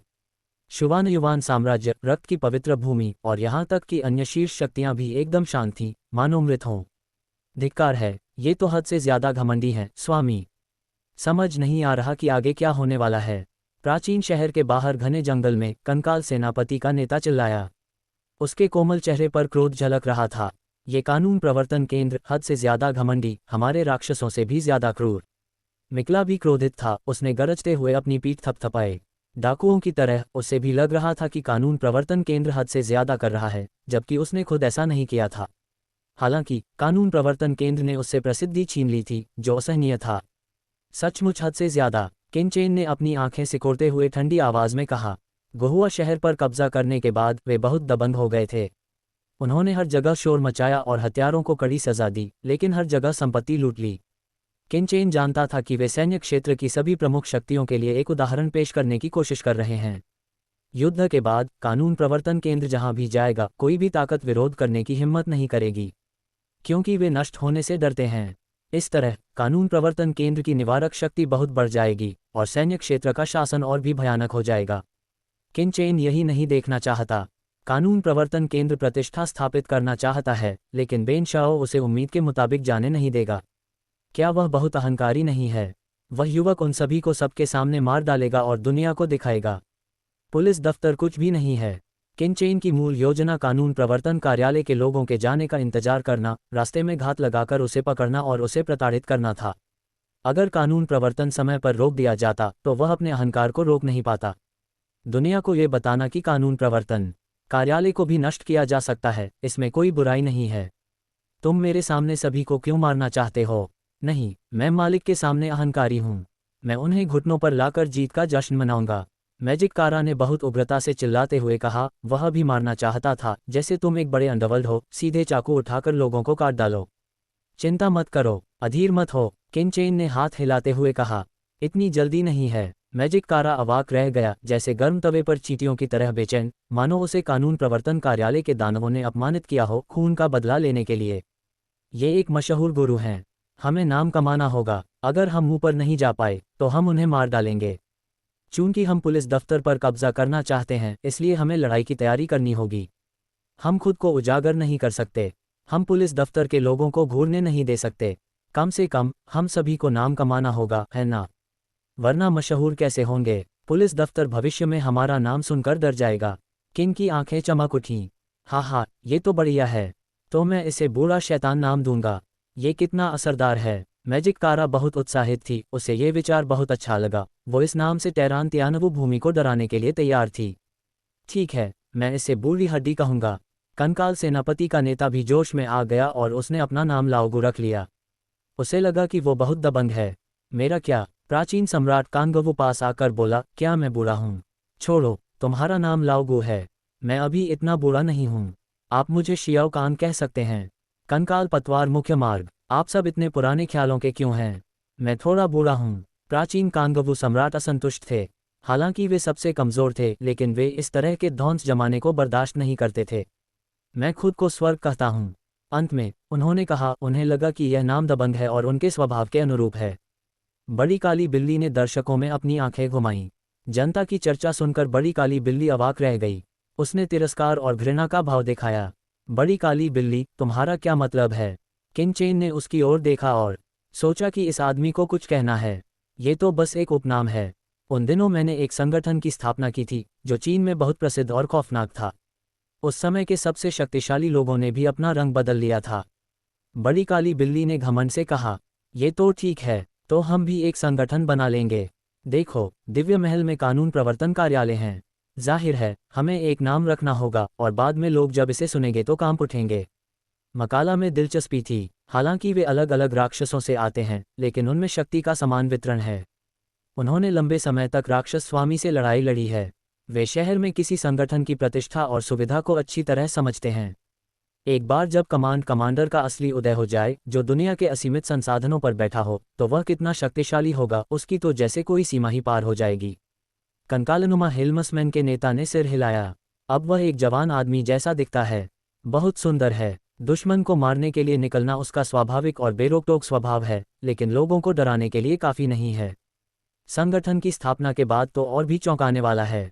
देखो, हम लोग दुष्ट आत्माओं से भरे हुए हैं और हम में से हर एक बहुत ही प्रभावशाली है। इसे एक प्रतिष्ठित संगठन कहना कैसा रहेगा? ये बहुत ही प्रभावशाली लगता है। ये खोपड़ीनुमा हेल्मसमैन का विचार था। पूफ! किनचेन के मुंह से लगभग खून निकल आया। प्रतिष्ठित संगठन, यह इतना प्रभावशाली क्यों लगता है? मैजिक कारा भी इसे हराना चाहता है। प्रतिष्ठित संगठन, इतना दबंग नहीं। क्या? अच्छा नहीं, मैं तो बहुत दबंग महसूस करता हूँ। तुम्हें लगता है कि यह प्रभावशाली है? क्या ये हमारे बारे में नहीं है? खोपड़ीनुमा हेल्मसमैन का मुखिया इतना वाक्पटु था कि उसने इशारा करते हुए कहा, क्या ये काफ़ी शक्तिशाली नहीं है? हालांकि किनचेन और मैजिक कारा तिरस्कारपूर्ण थे। उनका मानना था कि इस नाम से पुकारना मौत के मुंह में जाने जैसा होगा। मैं एक नाम सोचना चाहता हूँ। हमारे संगठन में बेनमो और योग्य दानव, साथ ही प्राचीन स्रोत पशु और यह छोटी काली बिल्ली शामिल हैं। काला शैतान संगठन कैसा रहेगा? मकाला ने प्रस्ताव रखा। बड़ी काली बिल्ली अवाक रह गई। मुझे इसमें मत घसीटो, मैं इस आदमी को खोना बर्दाश्त नहीं कर सकता। उसे लगा कि अगर वह सचमुच दानवकारा जैसे लोगों के समूह में शामिल होना चाहता है, तो उसके जीवन भर की आधी बुद्धि नष्ट हो जाएगी। तुम एक बिल्ली हो, ये तुम पर निर्भर करता है कि तुम अपनी इज्जत बचाओ या नहीं। और ये तुम पर निर्भर करता है कि तुम खुद को संस्थापकों में से एक बताओ। मकाला ने उसे बहस करने का मौका नहीं दिया। उद्धरण चिन्ह, वह म्याऊं करता है। बड़ी काली बिल्ली अवाक रह गई और गाली देना चाहती थी, लेकिन उसने खुद को रोक लिया और कहा, मुझे शामिल होने दो, लेकिन मैं काले शैतान का नाम नहीं ले सकता। ये सुनना बहुत बुरा है। चलो इसे स्वर्ग का मार्ग कहते हैं। इस समय किनचेन ने अचानक कहा। उसकी आंखें ठंडी और जानलेवा थीं। स्वर्ग का मार्ग? हाँ, हमारा उद्देश्य कानून प्रवर्तन हॉल और अलौकिक महल को नष्ट करना, स्वर्ग के लिए न्याय करना और दुनिया में शांति और समृद्धि बहाल करना है। किनचेन का स्वर ठंडा था। ठीक है, इसे त्यांदाओ कहते हैं। सभी ने सिर हिलाया और सोचा कि नाम अच्छा है, जो स्वर्ग के मार्ग का अर्थ दर्शाता है। इसके अलावा वे स्वर्ग के लिए काम कर रहे थे और अपने उद्देश्य के अनुरूप थे। उद्धरण चिन्ह, ऐसा नहीं है। बड़ी काली बिल्ली ने सिर हिलाया। चलो अब चलते हैं और स्वर्ग के लिए काम करते हैं, किनचेन ने कहा और पहली बार शून्य में भाग निकला। प्राचीन चीनी शहर में। प्राचीन चीन में तीनों परिवार नष्ट हो गए थे और इन 2 दिनों में पूरा शहर अराजकता में डूबा हुआ था। चाहे कोई भी संगठन हो, ये लोग बेहद सतर्क हैं। एक एक करके दरवाजे बंद कर रहे हैं, कहीं पुलिस की नज़र उन पर न पड़ जाए। ये पागलों का गिरोह है, निर्दयी है, कोई इन्हें रोक नहीं सकता। पुलिस द्वारा तीनों संगठनों का सफाया करने के अगले दिन पुलिस ने तीनों संगठनों से जुड़े सभी सबूतों को सार्वजनिक कर दिया। हालांकि पुलिस प्रतिष्ठा के लिए घमंडी रवैया अपनाती है, लेकिन न्याय दिखाने के लिए वह स्वाभाविक रूप से अपने ऊपर कुछ दाग लगाने की कोशिश करेगी। तीनों संगठनों को मारने के बाद वह तुरंत जांच करेगी और उनके आचरण और हाल के वर्षों में उनके द्वारा किए गए कई आपराधिक सबूतों को उजागर करेगी। ढेरों आपराधिक सबूत सैकड़ों पन्नों में फैले हुए लोगों के रोंगटे खड़े कर देते हैं। हे भगवान! पता चला कि तीनों संगठन ऊपरी तौर पर लड़ रहे थे, लेकिन असल में वे एक दूसरे के साथ मिलकर 1 लाख ली के प्राचीन शहर और उसके आसपास के क्षेत्र पर राज कर रहे थे। 13 साल पहले तीनों परिवारों के बीच झड़प और लड़ाई हुई, जिसमें गुहुआ शहर के आसपास की कई ताकतें शामिल थीं। अंत में इन ताकतों के कई लोग मारे गए और गंभीर रूप से घायल हुए। कुछ ही वर्षों में लगभग 10 लाख छात्र मारे गए। ये वास्तव में गुहुआ शहर के आसपास की ताकतों को कमजोर करने के लिए तीनों परिवारों की एक साजिश थी। 21 साल पहले लोडी शहर के सबसे शक्तिशाली परिवार किन परिवार के मुखिया की घर से निकलते समय हत्या कर दी गई थी। इसके अलावा डाकुओं ने लोडी शहर में घुसकर किन परिवार के सभी 13,600 लोगों का नरसंहार कर दिया। पता चला कि तीनों परिवारों ने जानबूझकर गुहुआ शहर के बाहर एक खदान के लिए लड़ने के लिए डाकुओं को जुटाया था। जी हाँ, एक और बात है। प्राचीन शहर के बाहर 3 गांवों और 18 कोनों में मौजूद डाकुओं को 3 परिवारों का गुप्त समर्थन प्राप्त है, जो विशेष रूप से विरोधियों को कुचलने और अंधाधुंध लूटपाट करने के लिए इस्तेमाल किए जाते हैं। उद्धरण चिन्ह 56 साल पहले प्राचीन चीन शहर के डांगे शहर के बाहर कई महत्वपूर्ण गोलियां चोरी हो गईं, लेकिन ये काम 3 बड़े परिवारों ने गुप्त रूप से किया था। 48 साल पहले प्राचीन वस्तुओं की दुकान के प्रबंधक लुओ वेनशेंग की अचानक मृत्यु हो गई। ये भी उन्हीं 3 परिवारों को पता चला था कि लुओ वेनशेंग की प्राचीन वस्तुओं की दुकान को प्राचीन काल में एक भारी सेना दी गई थी और वे इसे जबरदस्ती वापस लेना चाहते थे, लेकिन असफल रहे। इस उद्धरण चिन्ह हाल के वर्षों में प्राचीन चीन में 3 परिवारों द्वारा गुप्त रूप से 10 लाख से अधिक लोगों को नुकसान पहुंचाया गया है। इससे भी अधिक, एक खबर से कई लंबित मामले सामने आए। प्राचीन चीन शहर में हलचल मच गई, तुरंत ही उबाल आ गया। पता चला कि इन 3 परिवारों ने इन वर्षों में गुप्त रूप से इतने खूनी काम किए हैं। ये सब इसलिए हुआ क्योंकि तीनों परिवार आपस में लड़ रहे थे और सभी लोग उनके धोखे में थे। अब मुझे पता है कि तीनों परिवारों के हाथ खून से सने हैं। ये एक क्रूर और घिनौना काम था। कानून प्रवर्तन कार्यालय ने इन्हें नष्ट कर दिया। ये बिल्कुल सही सज़ा थी। इसके अलावा लोगों को ये भी पता है कि इन दिनों तीनों परिवार कानून प्रवर्तन कार्यालय के संपर्क में थे, जिसे घर में भेड़िया लाने का एक जीता जागता उदाहरण कहा जा सकता है, जो सहानुभूति के लायक नहीं है। हमारे कानून प्रवर्तन कार्यालय ने तीनों बड़े परिवारों को इसलिए नष्ट किया ताकि जनता को कोई नुकसान न पहुंचे और सैन्य क्षेत्र में शांति बनी रहे। इसके बाद कानून प्रवर्तन कार्यालय के क्यूई शियोंग ने प्राचीन चीनी शहर में घोषणा की। इससे लोग अवाक रह गए और कुछ तो सदमे में आ गए। कानून प्रवर्तन कार्यालय की असलियत इससे ज़्यादा स्पष्ट नहीं हो सकती। ये तीनों परिवारों के तरीकों से कहीं ज़्यादा क्रूर और नीच है, लेकिन अपनी ताकत और कानून प्रवर्तन कार्यालय के रुतबे के बल पर उन्होंने जो चाहा वो किया, लेकिन कोई भी उन्हें रोक नहीं पाया। अब मुझे ये कहने की हिम्मत है कि मैं जनता को नुकसान पहुंचा रहा हूं। ये तो वही बात हो गई कि कुत्ते कुत्ते को काटते हैं। कुछ भी अच्छा नहीं है। हे भगवान, क्या आप एक देवदूत भेजकर पुलिस दफ्तर के सभी राक्षसों को मार सकते हैं? कोई विलाप करता है। एक ही दिन में प्राचीन हुआचेंग में कई जगहों पर लूटपाट हुई। पुलिस दफ्तर के कुछ शिष्यों ने कुछ दुकानों में घुसकर जबरन खरीद फरोख्त करवाए। किसी की हिम्मत नहीं हुई कि उन्हें उकसाया जाए। इसके चलते प्राचीन चीन शहर में भी एक ही दिन में दुकानें बंद हो गईं। किसी ने भी व्यापार करने की हिम्मत नहीं की और इन राक्षसों को भगाने की प्रार्थना की। क्या ये वू यू है? मैं हमारे अंधकार के अथाह गड्ढे से भी ज्यादा अंधकार में कैसे महसूस कर सकता हूँ? बीच में ताइगू मोटी महिलाएं फुसफुसाती हैं, ये देखकर कि उन्होंने यहाँ क्या किया है, अपनी भावनाएं व्यक्त करती हैं।